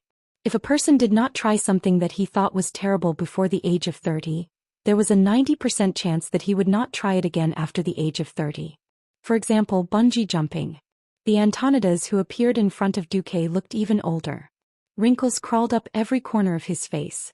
Although his eyes were still lively, the twinkle in his eyes told everyone that he was suspicious. You people from Lordaeron are only here now. Are you waiting for the Dalajan to kneel before you come to reap the rewards? You Duque did not come earlier or later.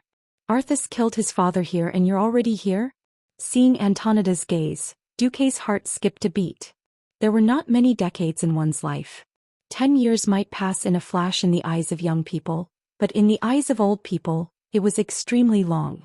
On the way here, it was not that Duque did not hear from Wuxia about the filthy affairs of Lordaeron. In the past 10 years, the kingdom of Lordaeron had annexed the old territory of Alterac in order to expand their territory. In order to support his son, Tyrrhenus stripped Uther of his title indiscriminately because Uther opposed Arthas' slaughter of the orphanage. The Dalajan had begun to play closed door, refusing to export mages to other countries. King Garen of Stormguard was acting recklessly. Gilneas had closed the country. 10 years of open and secret strife was enough to wear away the camaraderie that had accumulated in the alliance against the Horde. The only fortunate thing was that the reconstruction and development of the kingdom of Stormwind and Cosmodan in the southern continent was quite good. At least the military framework of the alliance had been preserved. In the face of Antonida's rebuke, Duke was neither humble nor pushy. Karazhan is surrounded by countless spatial rifts in the void. It was not easy for me to find a gap and I just rushed back. Mograine quickly tried to smooth things over. Lord Antonidas, now is not the time to blame anyone. We can slowly figure out who is at fault for this disaster later. Don't you think that the first thing we need to deal with is the King of the Dead who claims to want to turn the entire continent into Lordaeron's territory? Both Duque and Antonida's eyelids twitched. This wasn't the nearly immortal life of the elves, but the taboo of the walking of the dead. Let a group of ghost-like monsters kill all the living and rule the world? Other than those cursing sect cultists who had lost their minds for immortality, who else would do such a thing?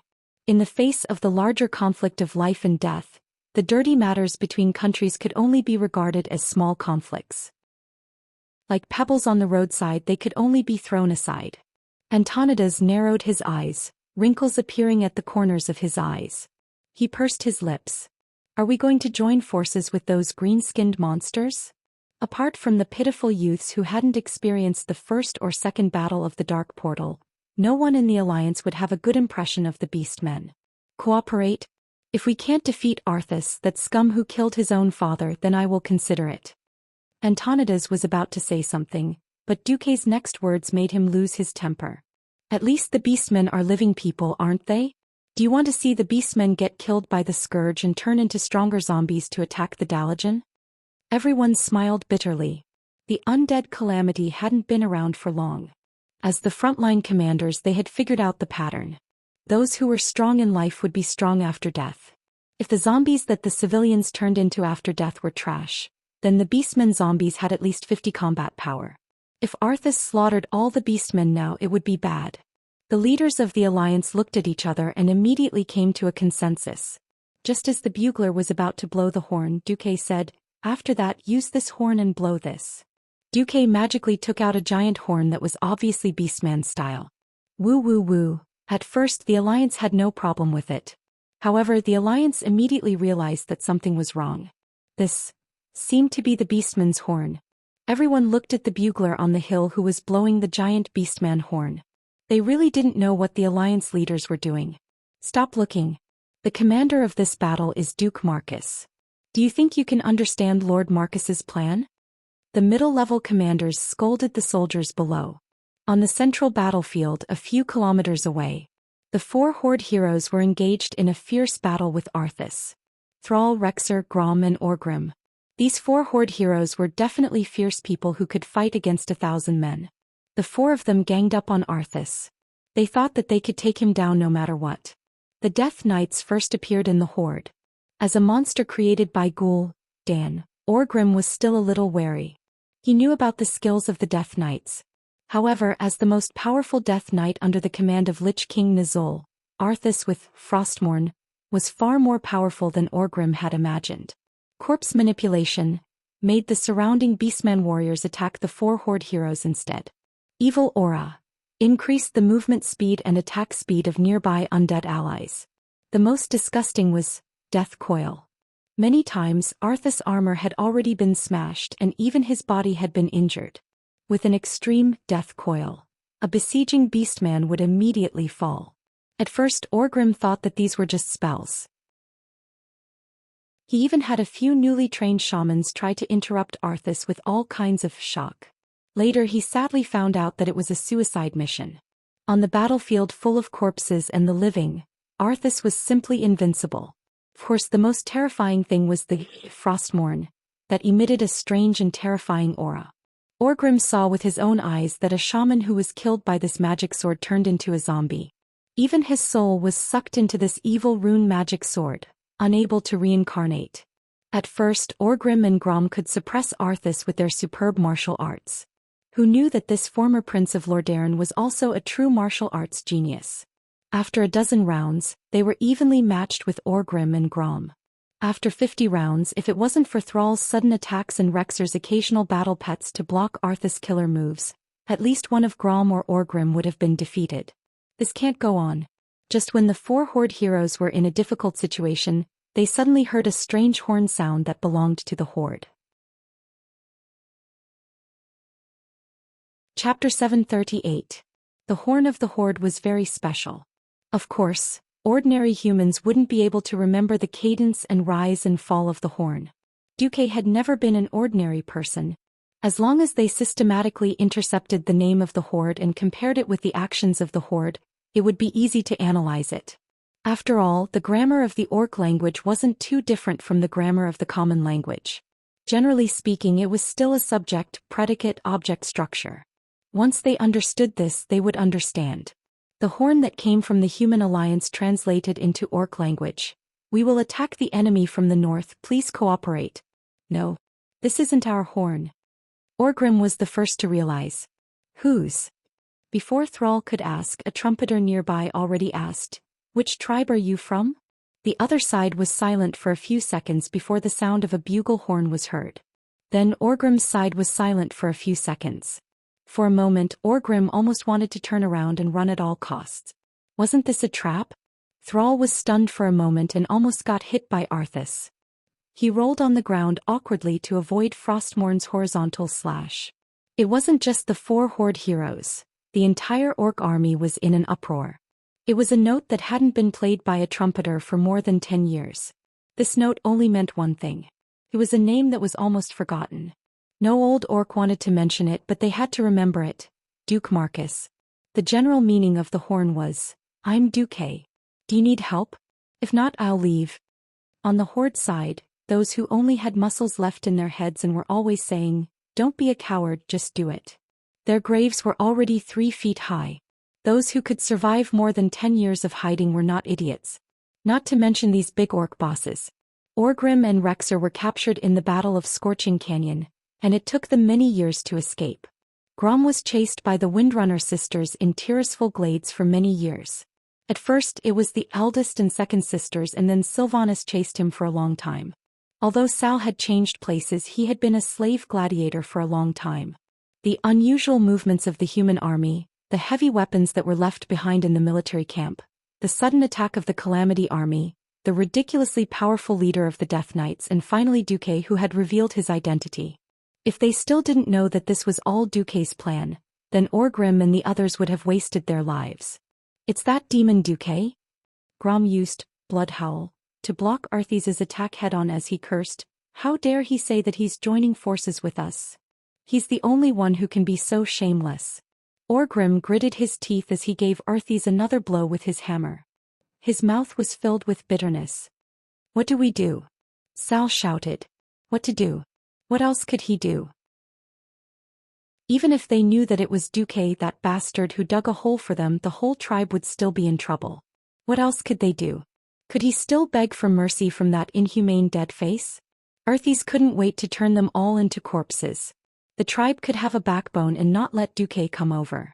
Maybe the humans would find a way to deal with the additional hundreds of thousands of orc zombies. But so what? But if the humans didn't come over, the tribe would kneel. Now the tribe wanted to revive, not be destroyed here. Orgrim dodged and used a dying beastman as a shield to block Arthas' death's coil. Thrall, do you understand? As a leader, there are many times when your decisions are accompanied by pain. Yes. Ever since he was young, he had regarded Duque as his enemy and Duque as his imaginary enemy. Finally, this legendary, possibly dead great devil had appeared in front of him. Who would have thought that in their first meeting, they would fall into Duque's trap and have to beg Duque to save them? The feeling of being fooled and crushed by Duque in terms of intelligence filled every cell in Sal's body. However, Thrall was determined and wise. He exchanged glances with Orgrim and quickly made a decision. 5 kilometers to the north, the Scarlet Cross army had regrouped after a battle that was not too intense. Although they weren't completely unscathed, it was definitely a rare victory. More than 200,000 zombies, tens of thousands of ghouls, and thousands of cave demons and gargoyles had been destroyed. The Dalajan infantry regiment was organizing to clear out the remaining enemies and carefully collect the corpses, preparing to burn them all. Duque had said that even if the corpses were disassembled, the Scourge could still use the bones to create more terrifying undead creatures. Duke's description of the Scourge army had easily frightened a few members of the Kirin Tor parliament. Duque secretly heaved a sigh of relief. Fortunately, it wasn't the Scourge yet. The Abomination, a monster made from a large number of corpses and a mountain of flesh, had yet to be born. Similarly, the evil Dark Liches hadn't developed the blood and bone puppets, which were a mixture of flesh and bones. It seemed that Arthas hadn't gotten the Ice Dragon army either. The Scourge now was far weaker than it had been in history. Well, it should be the same for Arthas. The original Arthas had experienced the massacre of the holy city of Stratholme, and the mental blow he had suffered was far greater than the burning of an orphanage. After all, it was a competition between him and the Dreadlord to see who could burn the infected residents faster but hadn't completely turned into zombies. The torture of conscience like a death match was definitely much greater than burning a group of orphans. It was true that he was now the most powerful Death Knight, but the human nature left in his soul made his dark powers far weaker than he had been at the same time in history. This was what Duque could make use of. As long as the Horde's fierce warriors were the vanguard, Duque had a 50% chance of making Arthas kneel here. After the horn sounded, Mograine was a little nervous and a little perturbed. Will the Horde agree? It wasn't just the Horde that couldn't change their minds. The alliance was almost the same. Suddenly hearing that they wanted to ally with the Horde? If the one who made this proposal wasn't the legendary hero and the current commander of the alliance, Duque, the generals below would have already made a fuss. If anyone has the confidence to defeat an undead army led by a death demigod with just the strength of humans, I'll give him the position of commander. Duque's one sentence suppressed everyone's different opinions. At this moment, Duque's lips curled into a confident smile. The Horde will agree. Chapter 739. As soon as Duque finished speaking, a clear and sunny voice interrupted. If that's the case, count me in for the surprise attack later. Duque was dumbfounded. Your Highness Kale, that's? It was the handsome high elf Prince Kale, that's Sunstrider. If he had not come, Duque would have almost forgotten that ever since he led the army to surround Kuel Salas and failed, Prince Kale, whose reputation had plummeted, was once again sent to the Dalajan by his father and the Silvermoon Council to further his studies. Yes, it was indeed to study exile. Sometimes, Duque could not help but wonder if he was too dazzling and had instead caused trouble for Kael'thas. However, who could be blamed for that battle back then? If Kael'thas had really been possessed by the god of war and defeated the Horde, then Duque would not have been able to retreat thousands of soldiers with one flag. Looking at Kale, that's sincere face, Duke suddenly had the urge to help this bitter prince no matter what in the future if he had the chance. Arthas, who has Frostmourne, is likely to have demigod-level strength, even though he has not fully unleashed it yet. As Duque said this, the smile on Kale's face became gentler. If you're not afraid, what should I be afraid of? Your Highness, you. It was very rare for Duque to see something called courage on Kale's face. We all have the same life. I don't think I'm any different from you. As a Kirin Tor counselor, there's nothing wrong with risking my life to protect the city I work for, right? No. Kaiser, you've heard of me. We're really different. I can run back to the corpse and resurrect. Since 15 years ago you've bravely defended this world time and time again. 15 years have passed but I've accomplished nothing. I'm beginning to realize that it's my inner cowardice that's restricting my progress. No. Kaiser, when you realize that death will only lose your moral integrity, you won't be afraid of death. Today I think I should take this step. Alright, take a step. Don't blame me if you pull your balls. Duque no longer had any anger towards Kale, that's who had transformed into Xuanzang's chanting state. At this moment, a series of high-pitched and low-pitched bugles came from the distant battlefield. Hehe. As expected of a tribe. Duque smiled. What did the green dwarf say? Antonidas asked. Duque pursed his lips and translated, we can work together this time. After that we'll still be enemies. Several big shots of the alliance snorted coldly.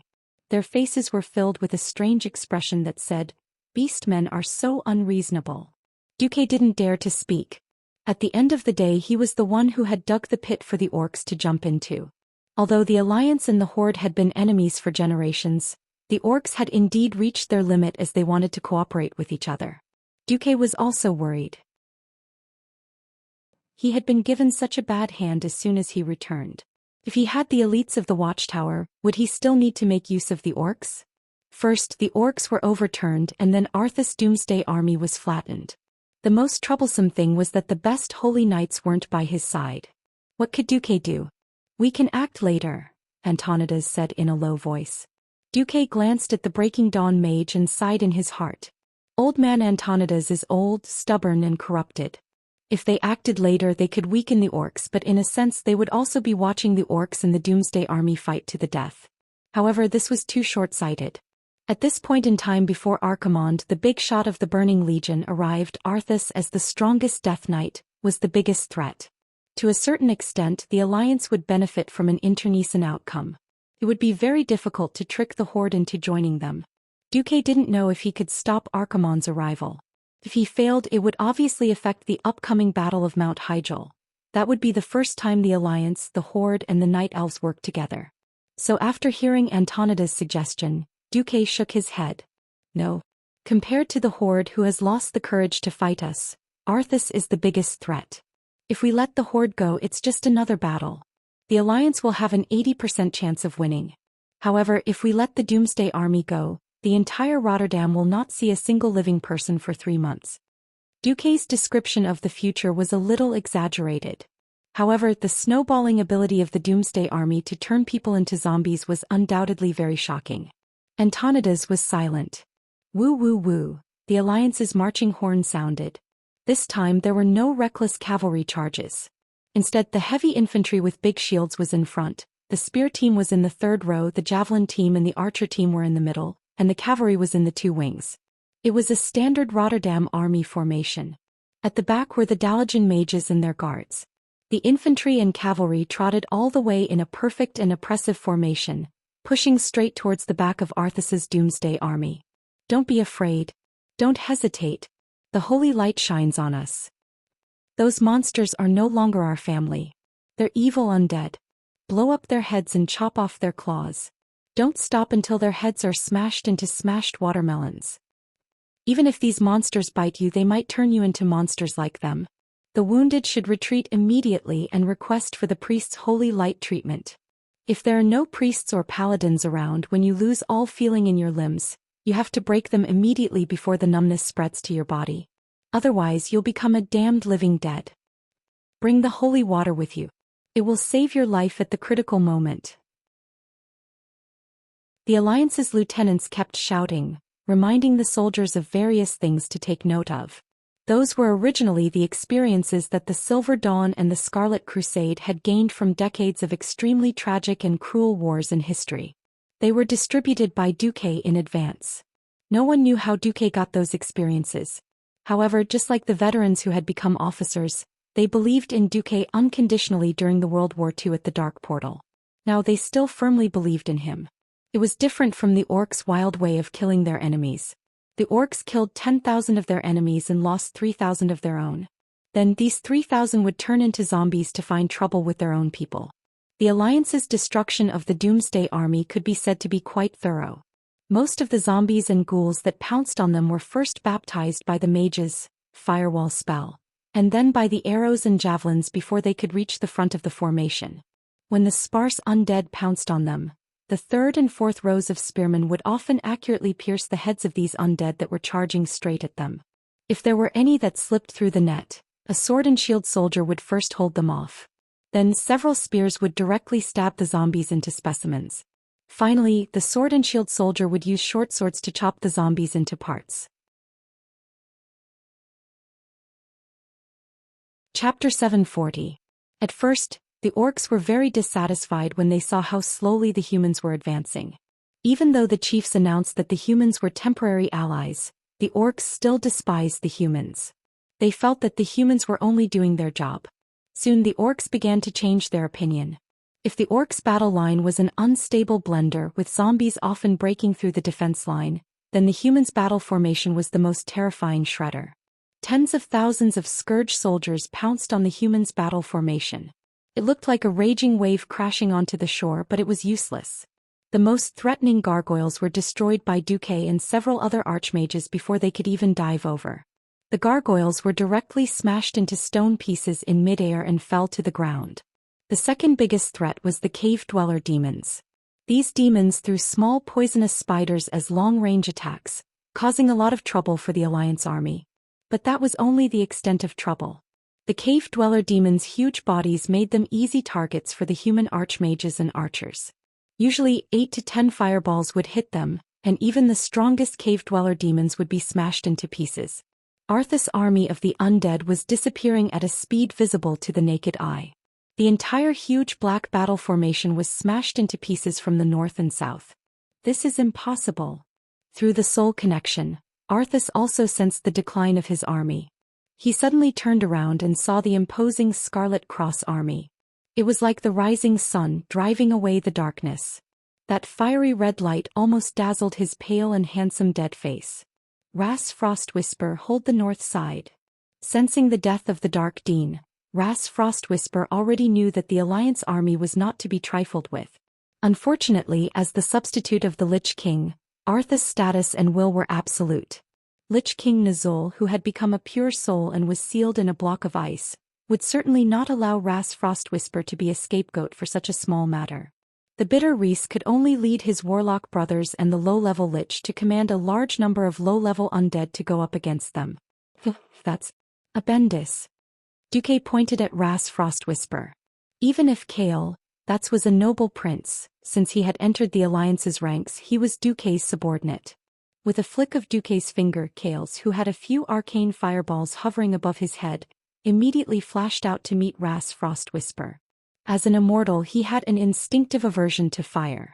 Becoming a lich meant that he no longer had any fate with fire magic.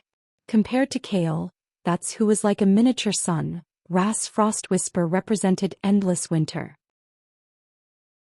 At first glance, Kale S Flame Elemental Ball and Rice S Frost Elemental Ball were like two paintings of completely different styles, forcibly piecing them together. Endless fire and frost elements from the elements realm were molded into the form of magic spells and bombarded towards the opponent constantly. For a time it turned into a magic war. As one of the bosses of Scholomance, Ras Frostwhisper was quite strong. His Frost Arrow Rain was able to put Kale, that's who lacked actual combat experience, into a fluster. Seeing the way Kale, that's attacked, Duque only wanted to facepalm. Although they were both radiant moons, how could an unorthodox lich like Ras Frostwhisper compare to a proper elven prince? However, Kale, That's really did not have much experience in real magic battles, and in the end, it was the elven prince who was suppressed. Can't he use fire just because he's good at it? An arcane bomb will teach him a lesson. Duque muttered softly. Who knew that Kale, that pair of elven long ears, would listen to Duque's side? The rich guy was actually enlightened. The former Earl of Reese raised his fleshless skeletal hands. Just as he was about to use a hand gesture to launch a new spell, an unexpected scene happened. It was a large fireball that exploded about 5 meters in front of him. Unexpectedly, after being offset by his frost arrow, the fireball exploded. Suddenly, a purplish-blue light flashed in the middle of the fireball, and an arcane bomb that contained an enormous amount of magic power suddenly accelerated. Then it shot from lightning to less than 2 meters in front of Ras and exploded before it could touch his magic shield. A violent arcane impact surged over and the Lich was caught off guard. He withstood the damage of the arcane spell, but he was unable to offset the terrifying shockwave that exploded in all directions. The bitter Ras only saw a flash of purplish-blue arcane spell. The shockwave of the explosion first pressed a hemispherical depression into the translucent ice shield that covered his body. Then his entire body was sent flying. Liches never lacked calm. However, the turbulence of the arcane explosion also interfered with his flash spell. As a result, he was smashed into the ground like a cannonball. The huge impact blasted a large crater in the battlefield full of flesh and bones. The surroundings were full of exploding flesh and blood, broken limbs and fragments scattered on the ground like the pitter-patter of rain. Ras was in a sorry state in this explosion. His gorgeous purplish-red mage robe was blown into rags, and even the bones of his fingers that withstood the impact showed signs of breaking. Before he could climb out of the deep pit, a huge golden shadow suddenly flashed out of the pit in front of him. The golden light, the white gold warhorse, and the holy power that was full of awe-inspiring righteousness. One man and one horse. But it had the terrifying momentum of thousands of soldiers and horses charging at the same time. Ras Frostwhisper, who had not yet figured out what happened, first felt his face heat up, and then he immediately felt the holy light contained in the holy light hammer and the destructive power it brought to his body. Oh! The Lich had long lost his voice, but the trembling sound that came from his soul still echoed in all directions. His ugly skull, which no longer had any flesh, directly exploded under the full force of General Alfred Abendus' blow into countless tiny bone fragments that splattered in all directions. Lich Ras Frostwhisper, killed. At the same time, 3 people joined the battle between the 4 tribal heroes and Arthas. Mograine, Antonidas, and Duke Marcus. Orgrim and Arthas said this name at the same time, which to them was a terrible name. Duque smiled and waved his hand. "Yeah, the weather is really nice today." Thrall looked at the dark sky covered by the canopy of undead and found that he could not understand Duque's thoughts. Duque stood with his hands behind his back, ignoring Arthas, who was looking at him with hatred, and walked up to Orgrim. "You and I have no intention of forgetting the pain of the past. But for the future of our race, how about we work together for once?" Orgrim was silent for a moment. "All right." A small fist and a huge fist collided lightly. Chapter 741. If it was the first great chief, he would have chosen to deal with Duque first and then see if he could deal with Arthas. In fact, the first batch of orcs who drank the demon's blood were mostly brainless fellows who thought that they should not be afraid, just fight. Time could wear down a person's mind. Orgrim was no longer the hot-blooded leader who thought that he could conquer the world just because he controlled the tribe. In addition, after more than 10 years he had experienced glory, but he had also experienced hardships. He had been a great chieftain, but he had also been a prisoner. He had seen the splendor of civilization, and he had been a barbarian for almost 10 years. Orgrim had seen everything in the world. When the demon's blood gradually faded, the orcs were still brave, but they were no longer violent. Orgrim knew that in a sense the orcs were also victims who had been deceived. However, this did not mean that they could erase the terrible history of destruction and slaughter in the world of Azeroth. Just like back then, in order to fight against the Alliance, he did not hesitate to bring Death Knights and Trolls into the tribe. In the face of the greater threat of the Scourge army, he led Sar to temporarily compromise with the Alliance.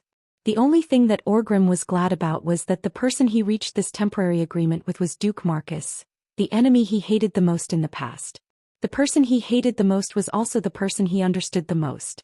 It wasn't an exaggeration to say that as long as the alliance had a new general, Orgrim would definitely force Sar to retreat even if he had to sacrifice his life. But Orgrim did not know if Duque was still the same Duque from back then. If Duque was still the sensible Duque from back then, the tribe would not have suffered a loss this time. Of course, from the actions of first kicking the tribe into a pit and then rescuing them. Although he was unhappy that Duque was definitely the real Duque and not someone in disguise. On the other side, Arthas was shocked and angry when he first saw Duque. This was because Duque had repeatedly ruined his plans, or rather the mission given to him by the Lich King. The destruction of 500,000 Undyings was a significant loss to the Scourge army. As soon as Duque appeared, Arthas was no longer in a hurry to attack. He stood with his sword and displayed Frostmourne, which emitted a cold and terrifying glow in front of everyone. This was Arthas's pride. He was once a prince and he was now a king. Although he was the king of the kingdom of the dead. Oh Duque! How rare, I thought you were already dead. Arthas's face was filled with contempt and ridicule. Duque showed no mercy. I also thought you were dead. Why are you still talking like a living person? Arthas's expression stiffened. Hoo. Ah. Perhaps it was because Grom Hellscream had a low sense of humor, but seeing his old rival Duque ridiculing his new, more annoying opponent, Grom actually laughed out loud in the midst of the chaotic battlefield. Don't mind me, you guys continue. This time Arthas's face darkened. You don't understand. Only death is eternal. Duque was disdainful. You're the one who doesn't understand. Didn't you see the Lich King Nizul turn a stray dog on the roadside into a death knight like you? Only the most powerful living can become the most powerful dead. Without the creation of life, your so-called kingdom of the dead is nothing. Even though they were enemies before, Thrall felt very satisfied when he heard Duque ridicule Arthas, who had just shouted, "In the name of the Lich King Nizul, I grant you all eternity." At first, the tribe didn't understand how these living dead came to be, but when they heard the name of the Lich King, Orgrim and the others were very unhappy. Nizul was the great chieftain of the third generation, but now he ran to the Burning Legion to become a *T Lich King and continuously blaspheme the dead? After abandoning the power of the demons, the tribe had now begun to return to the original path of the shaman, which was to believe in their ancestors and the power of the elements. This practice of making the dead unable to rest in peace was undoubtedly the biggest taboo of the beastmen. Duque humiliated Arthas by saying that the stray dog on the roadside had become a death knight, especially for a young man like Thrall. Although he didn't say it on the surface, he couldn't help but acknowledge Duque a little more. On the other side, when Arthas's face was distorted to the extreme, he was so angry that he actually laughed. Ha. Interesting, this is really interesting. Duque tilted his head. The strange soul. I didn't expect to see such an interesting scene after becoming a death knight. The corner of Arthas's mouth curved up. I'm afraid no one would have thought that the legendary great hero Duque, who killed millions of beastmen and led the Alliance to victory in the Battle of the Dark Portal with unparalleled wisdom, would actually have such a vulgar soul. Even the beastmen next to you are much more noble than you. Arthas was referring to Orgrim and Thrall. In fact, what he said was also nonsense. If Orgrim wasn't noble, Lothar's, Quel'The Zalim, wouldn't have collapsed at such a crucial time. Most people would be angry when they were scolded for having a dirty soul. After all, this was an era where the noble spirit of chivalry was prized. Unfortunately, Duque was a transmigrator. He retorted with his hands on his waist. Hee. I'm a pervert and I'm not afraid of anyone. No matter how much I like money, fame, status and beautiful women, no matter how vulgar my soul is, at least I use my wisdom and strength to protect humans in this world. No matter what, I'm more noble than a bastard like you who killed your father and destroyed your country. Arthas, stop struggling. Obediently dismantle your body and then go to hell to repent. Humph. The once noble prince let out a cold snort.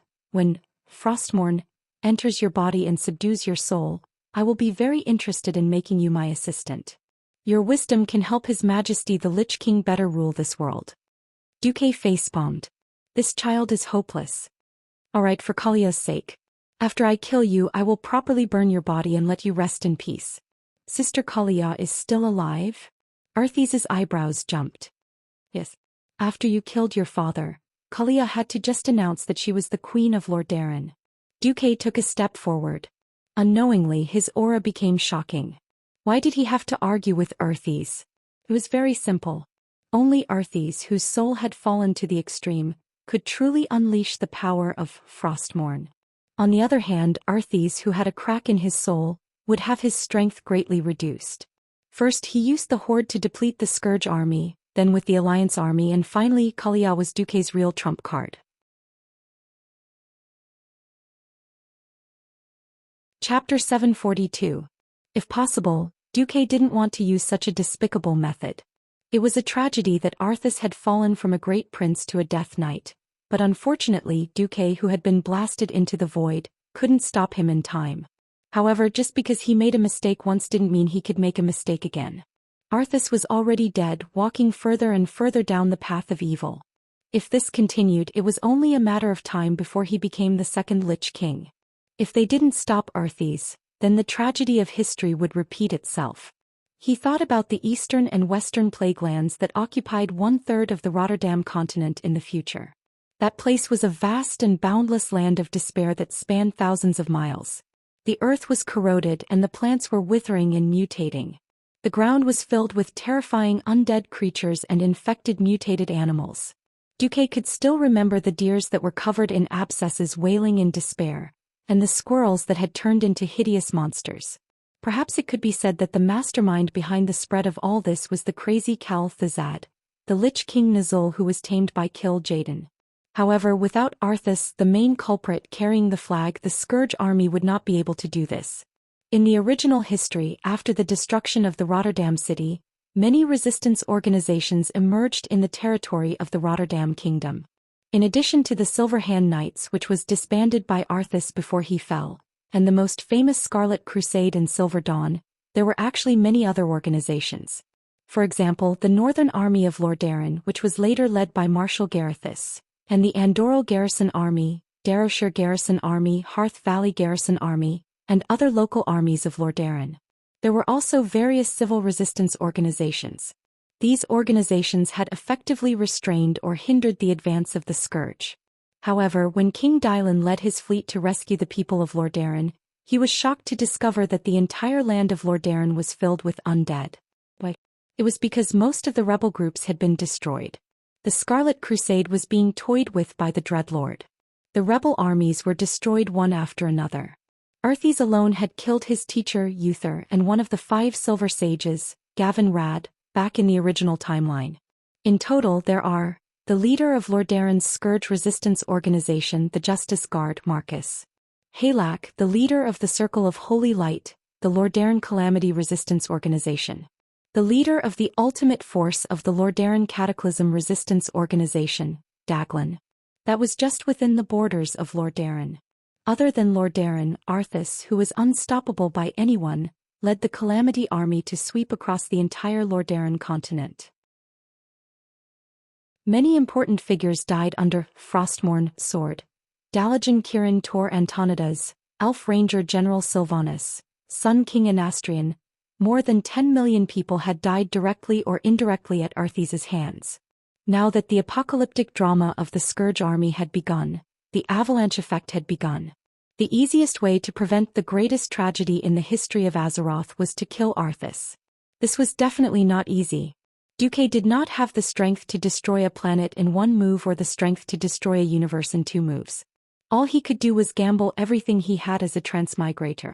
Feeling sorry for Kalia, Duque still put his cards on the table. Sure enough, for the first time, Arthas' face, which seemed as if she didn't care about anything, showed some emotion. No. You lied to me, Korea died 13 years ago. Yes. In order to escape the shame of her fiancé being Nethario, the Wing of Death, and in order not to be imprisoned in the palace and waste her youth, she begged me to let her fake her death. Duque spoke almost word by word. At the same time he raised his hand and a magic mirror appeared in Duque's hand. The interference of the canopy of undead made it impossible to send a magic message. This was not important. With the system Elf, Duque could perfectly copy the communication image that Kalia had sent to all parts of Lordaeron before she teleported away. I am Kalia Menethil. I did not die 13 years ago. I regret to tell you a sad news. My brother, Arthas Menethil, has been persecuted by the Dread Lord and the evil Lich of the Cursed God. He has become a Death Knight and lost his humanity. He killed my father, His Majesty Turinas. In the name of the Menethil royal family, I, Kalia Menethil, officially inherit the throne of Lordaeron and become the queen. Kalia's tone had changed slightly, and her youthful appearance had been stripped away. Even though Kalia had changed quite a bit, Arthas was still able to recognize her elder sister immediately due to the connection between their bloodlines. Sister. His mouth twitched for a while. Arthas, the most terrifying man of this era who had gone from the brightest to the darkest, suddenly cried like a child. The undead did not have tears. It was just a hollow, dry howl. In the next moment, just when everyone thought that Duque had taken care of such a terrifying enemy with just his mouth, frost suddenly fell from the sky. Frost in June was never a good thing. Suddenly, an incomparably huge will descended. It was hard to describe this feeling of terror. At that moment, it was as if there were thousands of lives, letting out the most desperate wails before they died at the same time. At that moment, it was as if there were billions of creatures being tortured by demons. Their skin was torn off, their flesh was peeled off, and their organs were dug out. They screamed as their bodies were burned by the flames. Finally, even their souls were thrown into purgatory to suffer for 10,000 years. Whether it was humans, orcs, or elves, every creature could not help but hold their breath. Their chests felt as if they were being crushed by a huge rock, and they could no longer expand their lungs. It was an oppressive feeling of despair. At this moment, everyone finally realized that there was a terrifying existence behind this Death Knight who was getting stronger and stronger. He was watching and directing everything. Duque. An old and evil voice echoed in everyone's mind. Duke Marcus. The voice was like thunder, causing everyone's brains to buzz. Nizul? How have you been recently? Duque was not affected at all. Oh, I forgot. After you were tortured to death by Kill Jaden, you have become a toy that can only stay in ice. You have no body. As soon as these words came out, everyone was petrified. Duque is too powerful. We can't even breathe, and Duque still has the leisure to tease such a terrifying Lich King? How big is Duque's heart? Or how strong is Duque? How can he not have the slightest fear in the face of such an existence? Chapter 743. The Beastmen might not understand why their legendary shaman had become a Lich King. In fact, the humans did not understand either. Nizul had been hiding in the frozen continent of Northrend for many years. Then, after a long period of preparation, he revealed the shocking news of Arthas killing his father and massacring an entire city. Everyone did not know, but that did not mean that Duque did not know. Moreover, as the person who had personally overturned Nizul in the magic mirror 10 years ago, Duque definitely had the right to speak more than anyone else in the alliance. Since there were too many things that could not be verified, Duke might as well use what he knew as a transmigrator to present the final version in front of everyone. The leader was angry. Oh no, it was the dirty demon king who was angry. Nizul was ridiculed and flew into a rage. A huge black gas in the air turned into a huge tornado, violently blasting towards Duque. However, Duque did not move, as if he was dumbfounded in place. He even made a gesture to stop Mograine from making a move. The black tornado fell, and then there was no then. Seeing the tornado suddenly disappear, both the leaders of the alliance and the horde were stunned. Instead, Duque chuckled and said, "Ha, ha, Nizul, you are really regressing. Oh, sorry, I forgot that you are already dead. If you can really kill me easily in Northrend, then I will not resist. I will just surrender. As long as I can withstand your mental attack, you cannot do anything to me at all. If Nizul still had lungs, they would definitely explode. In the end, you are just a soul being played by Kill Jaden, a mere pawn with experimental significance. So what if you use the scourge to sweep the entire continent? So what if you do as Kill Jaden said and summon that descend to Azeroth? When that time comes, you will also lose your value. I don't need to say what happens to the poor guy abandoned by the Burning Legion, right? Ha." At this moment, Nizul was shocked. He was truly shocked. He did not understand how Duque knew about this task that Kill Jaden had personally given him. Yes, that's right. Using the undead to destroy the world was just a pretense to scare outsiders. As long as there were enough dragon aspects in this world, humans, a race with low combat power, would not be able to do anything to this world even if they all became immortals.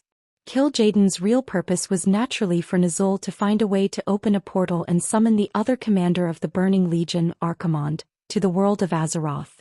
However, Duke revealed the deepest secret in his heart and his greatest fear. Nizul had always been worried about whether he would be abandoned by Kil'jaeden after he was no longer of any value to Nizul. Tell me, how could Nizul not be terrified? How could he not be afraid? For a moment, Nizul almost wanted to become a traitor of the Burning Legion and jump from a traitor to a loyal subject. Alas, just as he had that thought, a pair of blazing eyes seemed to open at the end of the distant void, glancing in the direction of Azeroth. Nizul's loyalty to the Burning Legion was immediately maxed out. It seemed. He suddenly shouted in a stern voice, "Insignificant mortals! You don't know the greatness of the great commander Sir Kil'jaeden. You will die, you will definitely die." Duke laughed shamelessly. Then he raised his right index finger and waved it arrogantly. "Haha. Are you threatening me? Nizul, you are not qualified. I can kill you once and I can kill you a second time. You." Nizul was about to go crazy because of Duque. Who knew what would happen next? "Don't say that you can't. I'm not even afraid of your boss's boss, Sardras. Do you think I'm afraid of Kil'jaeden?" Duque sneered. Even if they were not allies, even Sal couldn't help but want to laugh. On the Alliance's side, a large number of people showed admiration for Duque. Should it be said that Duque was indeed a legendary hero? If it were anyone else, it would be impossible to have such confidence. But Duque did. Nizul broke into Karazhan alone, and then he was turned into a dead dog by Duque. Nizul's death was definitely related to Duque. And Sardras was beaten into the abyss, and Duque was definitely the culprit. What was confidence? This was confidence. Before any evil demon could really step on Duque, it was likely that Duque's undefeated legend would continue. That's right. Duque was arrogant, but Duque had the capital to be arrogant. Arthas, go, kill Duque. I want Duque's soul to be like me, sealed in a small space and suffer eternal torture. Dirty Demon King, you're showing your cowardice. Isn't this admitting that you're really a prisoner? However, Nizul's ultimate move was still very imposing. The dark aura that lingered on the entire battlefield was attracted at the same time. The black aura that was visible to the naked eye was converging, like 100 rivers flowing into the sea, from a thin line to a thick line, from a thick line to a huge pillar of air like a river, and finally compressed into a bright black light, shooting into Arthas' body. Soon, accompanied by a burst of bones, Arthas that no one had ever seen before, and that had never appeared in history, appeared in front of everyone. More than 2.5 meters tall, his muscles explosively expanded. Like the Hulk, Arthas became the focus of everyone's attention. The power of darkness occupied Arthas' body, recondensing into fierce and lifelike metal skeleton decorations. These decorations assembled into a larger armor that wrapped around Arthas' body. Arthas suddenly took a step forward and even the earth rumbled. At the same time, a large amount of dark aura flowed out from the pores on his thighs, giving people a feeling of shame. Duque, you're dead. I will kill you first and then take my sister to the eternal world of the dead. Arthas gritted his teeth. Of course, as the price for angering me and insulting my master Nizul. I will turn you into the dirtiest ghoul, and then all the women who love you will become the most abominable banshees. Duque once thought that there was nothing in this world that could anger him. How could the few curses that came and went in Azeroth compare to the profound and unfathomable curses of a nation? However, when the words ghoul and banshee jumped into his ears, Duque still felt an inexplicable anger. Damn you. I've been around for more than 10 years and you want to go back to being a ghoul? And you want to kill my woman? Faster, thief. Didn't anyone tell you that the more arrogant the boss, the more miserable it is? Second fool, hand over your invincible warhorse, and I promise not to touch your sister. Chapter 744. Before Duque transmigrated, how important was a rare mount in the eyes of a fanatical player? A living example illustrates all this very well. There was once an unlucky party leader called Light's Guide. Before defeating the final boss, Arthas, he said, "Even if I let you ride on my horses, I won't let you ride on my first, Invincible." Yes, that guy's girlfriend was also in the party at that time. Miraculously, she didn't fall out with him, and in the end he even had a lover. Congratulations. Congratulations. I went too far. However, a powerful mount was very important in raising one's level of coolness. Du Wei was very unhappy that wizards didn't have their own mounts. If he really accidentally overturned Arthas in advance, Duke would definitely not mind using the BMW Invincible that grew up with Arthas since childhood and was turned into an undead warhorse by Arthas after its death to play with it. Of course, the others didn't know that Duke would have so many boring and dirty thoughts in the face of a great enemy. That wasn't important. Sometimes a person's reputation was like a tree's shadow. With all of Duke's miraculous feats in the past, everyone thought that Duke had a card up his sleeve.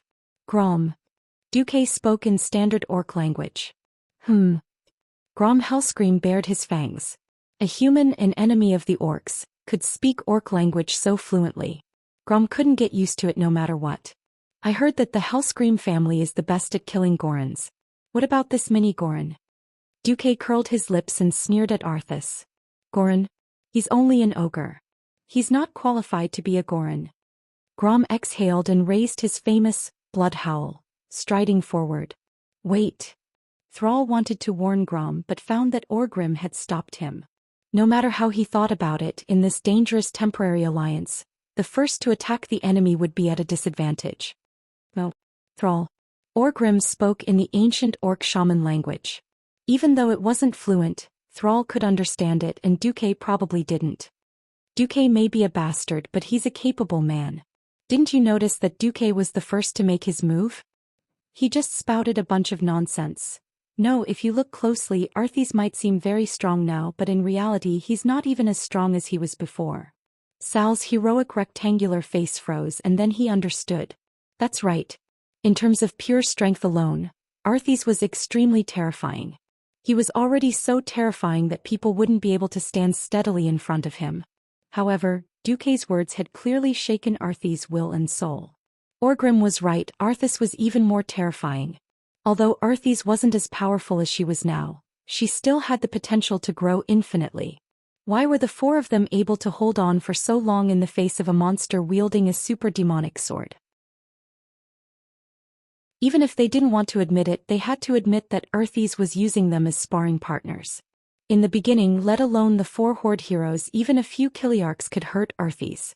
However, this mysterious Death Knight only used the scarlet halo around his body and sacrificed the servants he summoned to continuously recover his injured body parts and his strength. Following that, Arthas went from being unable to withstand the siege of the four heroes like a sandbag in the beginning, to occasionally defending later, and now to being able to fight back. Arthas' combat skills were growing at a speed visible to the naked eye. This was like a sponge absorbing water, absorbing the opponent's combat skills to speed up his own growth. This made Thrall and the others even more frightened. Now, Arthas' strength had increased. Even if it gave people the feeling of looking up to a tall mountain, a mountain was just that big.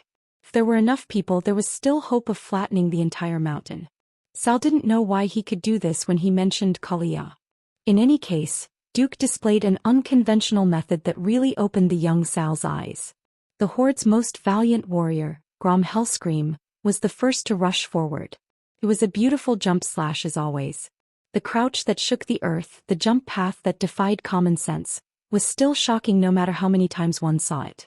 As the commander of an army, Mograine rarely fought Grom directly. However, every time he did, Mograine would guard against Grom trying to decapitate him. After all, Mograine had personally seen the crazy Grom cut down a dwarf steam tank with one jump slash. The power of this attack was definitely not small. Arthas raised his sword to block it. He did manage to block it, but the huge force from Blood Howl was something even his strengthened muscles couldn't withstand. Arthas' massive body could clearly be seen sinking into the ground, and the soil beneath her feet immediately sank in. It couldn't be considered a success. Grom immediately used the rebound force to engage in a fierce battle with Arthas. Go Mograine Abendis. There's no need to worry about the orcs. As long as we don't do anything sneaky, the orcs definitely won't attack us first. I even strongly recommend that you use Holy Flash on the orc heroes and give them blessings. Mograine and Abendis gritted their teeth and charged forward. Just as the two of them were charging, he raised his hand, When a light flashed across Grom's body, the Warsong chief was a little frightened for a moment. Duke's orc language floated over. Don't be afraid. This power is similar to your shaman's blessings. Power blessing. King's blessing. Power amplification from the holy light was definitely a good thing for a violent warrior like Grom. Ha! A horizontal slash that was even faster than before caused Arthas to stumble. Humph. With a cold snort, Arthas swung her sword in reverse, creating a gust of cold wind. This was the Death Knight's icy touch. It was this frost plague with a cold aura that caused the 4 orc heroes a lot of trouble. Grom didn't expect that in the next moment his body would shine with a golden light. It was Abendis's holy light that helped him dispel the cold. All right. Even if he didn't want to admit it, the human's holy light had indeed helped Grom a lot. At this moment Rexer and Orgrim looked at each other and charged forward at the same time. In an instant 5 burly men surrounded Arthas. The main attacker was still the orc hero, while the 2 human paladins mainly used the power of the retribution element and the power of the holy element as support. Chapter 745. It just so happened that Arthas's body had become huge. Otherwise, the attacks of the 3 orc heroes were so wide and wild that there would be no way for 2 more people to get in between him. For the first time Arthas felt a faint sense of irritation. The main attackers were the 3 giant orcs. With the help of 2 powerful paladins, his damage methods were obviously restrained. Every time he used all his strength to repel an orc hero, the paladin next to him would immediately rush forward to replace him. Compared to the orc warriors, the human paladins had stronger defense and were more difficult to deal with. At this moment, Duke's third order came. That's burn the nearby corpses. The prince did as he was told without even frowning. In fact, Duke had originally guessed that Kale, might not want to do it. After all, it was indeed a bit torturous to ask the dignified High Elven prince to act as an incinerator to clean up the corpses. Who knew that the prince would do as he was told? Kale's extremely gorgeous phoenix flame was fully activated. Almost every time he raised his hand, spots of red light would splash out like water. Duke's pupils suddenly shrank. He did not expect that the legendary Fire Feather, the ultimate skill of Kale, that's Private Phoenix, could be seen here. At first glance each flame feather was only the flame of a lighter, but when the flame feather quickly shot towards the corpses on the ground, each corpse was instantly set on fire. Some corpses that had already begun to turn into immortals suddenly jumped up, roaring and struggling frantically. In a very short period of time, the shortest was less than 3 seconds, the entire corpse seemed to have been sent into an incinerator. Under the flames that were thousands of degrees high, it was easily charred and carbonized. Skin, muscles and bones were all deformed due to the high temperature. The entire process took no more than 10 seconds. Even the large orc corpse, which weighed hundreds of kilograms, quickly turned into ashes and disappeared in the turbid wind that passed through the battlefield. If Arthas had only felt annoyed earlier, he now truly felt a sense of crisis. Death Knights represented the pinnacle of evil force. Death Knights had quite a few melee skills. Apart from corpses, they were best at playing with plagues and dark powers. The corpses around him were cleared in an instant. For Arthas, not only did this mean that his corpse resurrection, corpse explosion, undead army, and other skills that required corpses could not be used. The key was that without the undead servants, there was no skill like Death Contract that could sacrifice a servant to recover his physical damage. This was equivalent to forcibly interrupting his perfect cycle of recovery. Of course, he could use Blood Aura to forcibly extract power from his opponent to heal his injuries. However, a Death Knight could use more than one type of spiritual energy. Forcefully limiting the type of spiritual energy he could use would undoubtedly make his ability to respond worse. Impossible. The Death Knight was a very mysterious profession to the entire continent. When the first batch of Death Knights led by Tyrone Gorefiend appeared, countless human warriors were killed before they could figure out what the hell the Death Knights were or what skills they used. The Dalajan mages spent a great deal of effort to barely determine the attack type of the Death Knight. This was a general information that was exchanged with more than 4 digits of casualties. When the dark portal opened for the second time, there were traces of Death Knights. However, after that, the Death Knights disappeared from the entire Eastern Kingdom once again. The research and information on the Death Knights once again came to a standstill. Who would have thought that when Arthis faced Duke she would actually feel uneasy, as though all of her skills were exposed in broad daylight for others to observe and study. Don't underestimate me. Arthis ruthlessly used Blood Strike. Frostmourne turned into a dark red stream of light and slashed at Orgrim. The power was so great that it was beyond Orgrim's expectations. This was at least the terrifying power of 2 adult Gollans. Orgrim could not withstand it at all, and his huge body was directly sent flying. The rune greatsword's momentum did not decrease at all, and it continued to slash at Rexer. Rexer did not have a powerful weapon that could withstand the magic device, Frostmourne. As a last resort he could only whistle and let his porcupine battle pet Hover take the hit. In his heart he was already mentally prepared to sacrifice Hover. However, it was not that simple. The porcupine was instantly cut in half, and under Arthis' violent power, the momentum of the sword did not decrease. Instead it increased and it slashed at Rexer at an even faster speed. Not good. At this moment even Sar, who was holding the line at the back, felt his hair stand on end. Seeing that Rexer was about to die, who would have thought that at the critical moment, Mograine would dash forward and use his greatsword to block Arthis' attack. Clang! Mograine's epic greatsword shattered. If not for the paladin's divine shield saving his life, perhaps the first sacrifice would have been made. Rexer spoke the broken common language that he had learned from the prison guards in the past, and with great difficulty he said, "Thank you." This was not the end. Arthis used his back to take a heavy slash from Grom and suddenly raised his palm. It was one of the Death Knight's signature skills, Death's Grasp. No one would have thought that Arthis' target was actually Kale, that's who seemed to be extremely safe 80 yards away. Feeling the evil power quickly gathering around him, Kale, that's face turned green. He could clearly feel that the evil power was gathering into a huge claw.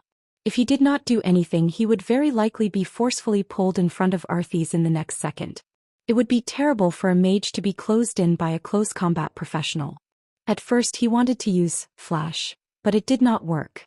He switched to Ice Barrier to save his life, but it still failed.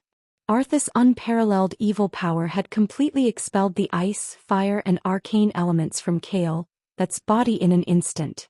This was undoubtedly the suppression of a higher level of mysterious power against a lower level of power. The elven prince, who had no idea what Arthis had up his sleeves, was so shocked that the back of his mage robe was soaked in cold sweat. At this moment Duque made his move. Kale, that's was shocked to find that an elven prince that looked exactly like him had appeared in front of him. In the blink of an eye, the replica elven prince was grabbed by the huge black hand, leaving behind the real one, who was so scared that he almost peed his pants in a daze.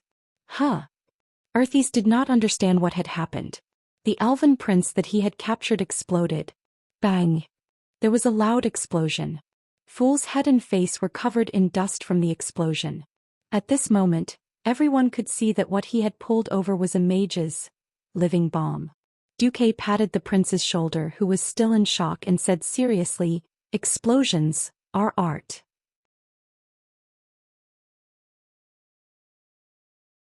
Chapter 746. Duque's spell did not deal much damage, not even as much as a swing from Grom's axe. What a slap in the face. Arthis had plotted and finally found a chance to kill off one of the enemy mages. Not only was he stopped, he even pulled a bomb over. Even though he no longer cared about his appearance after becoming a Death Knight, he still lost face when his face was charred black. Arthis felt wronged. He immediately roared. It seemed like he only roared because his throat was itchy. Only Duque, with the special vision of the system elf, could see the faint green light. Damn, is this idiot releasing the plague? Dispel. Actually, even without Duque's order, the 2 holy knights were already doing it. The holy light chased away the hidden plague on the orc hero, but it could not get rid of the plague bacteria in the air. At this time, Duque made his move again. An ice tornado with a diameter of tens of meters rose up in an instant. The ice tornado itself did not have much lethality, but everyone could feel that the surrounding air had cleared up. There was no longer the thick stench of blood on the battlefield, as if one was swimming in blood plasma. There was also no longer the faint nauseating stench of plague dust that was spreading.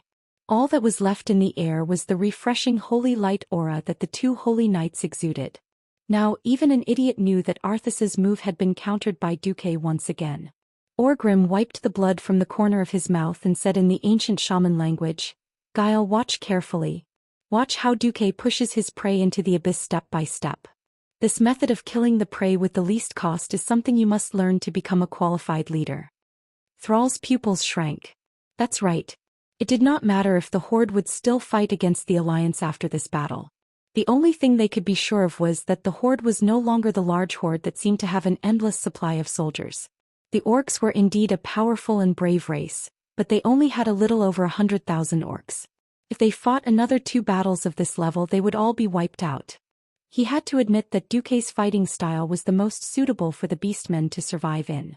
At this time, Sal had not cultivated the path of shamanism, and as a warrior his martial arts were far from the peak. Therefore, although he was holding the line, he was actually working hard to learn the path of battle and the path of control. On the other side, after the Elven Prince began to use accurate magic to support the few vanguards, Arthas finally fell into a difficult situation. It was one thing for Duque to make a move from time to time, but there was also Antonidas by Duque's side. Even if this chairman Kirin Tor was old, a Breaking Dawn mage was still a Breaking Dawn mage. He represented the highest battle power in the mortal world, so how could he be ignored? "I'll give you one last chance. If you can still beg for reinforcements from your Lich King master, then hurry up. Otherwise, when I start, you won't have a chance anymore." That was absolute confidence. And absolute arrogance. Beside them, hundreds of thousands of soldiers were fighting fiercely. Every moment, every minute, every second there were lives being lost, and then they were being devoured by the power of the canopy of undead. A moment ago they were brothers, a moment later they were enemies. It was clearly such a chaotic and disorderly battle situation. But when it came to Duque, it felt as if nothing in the world could escape Duque's calculations, and everything would fall into his hands. Sal tightly gripped the steel axe in his right hand, his left hand clenched into a fist. His surroundings were covered in frost, and in this cold atmosphere, Sal found himself sweating. It turned out that this was the Duke Marcus who single-handedly reversed the war by destroying 1 million beastmen and destroying 1 million beastmen. You're tuning in to the Zhou Xian's Legacy YouTube channel. Don't forget to subscribe and join us on this journey to catch the most captivating stories.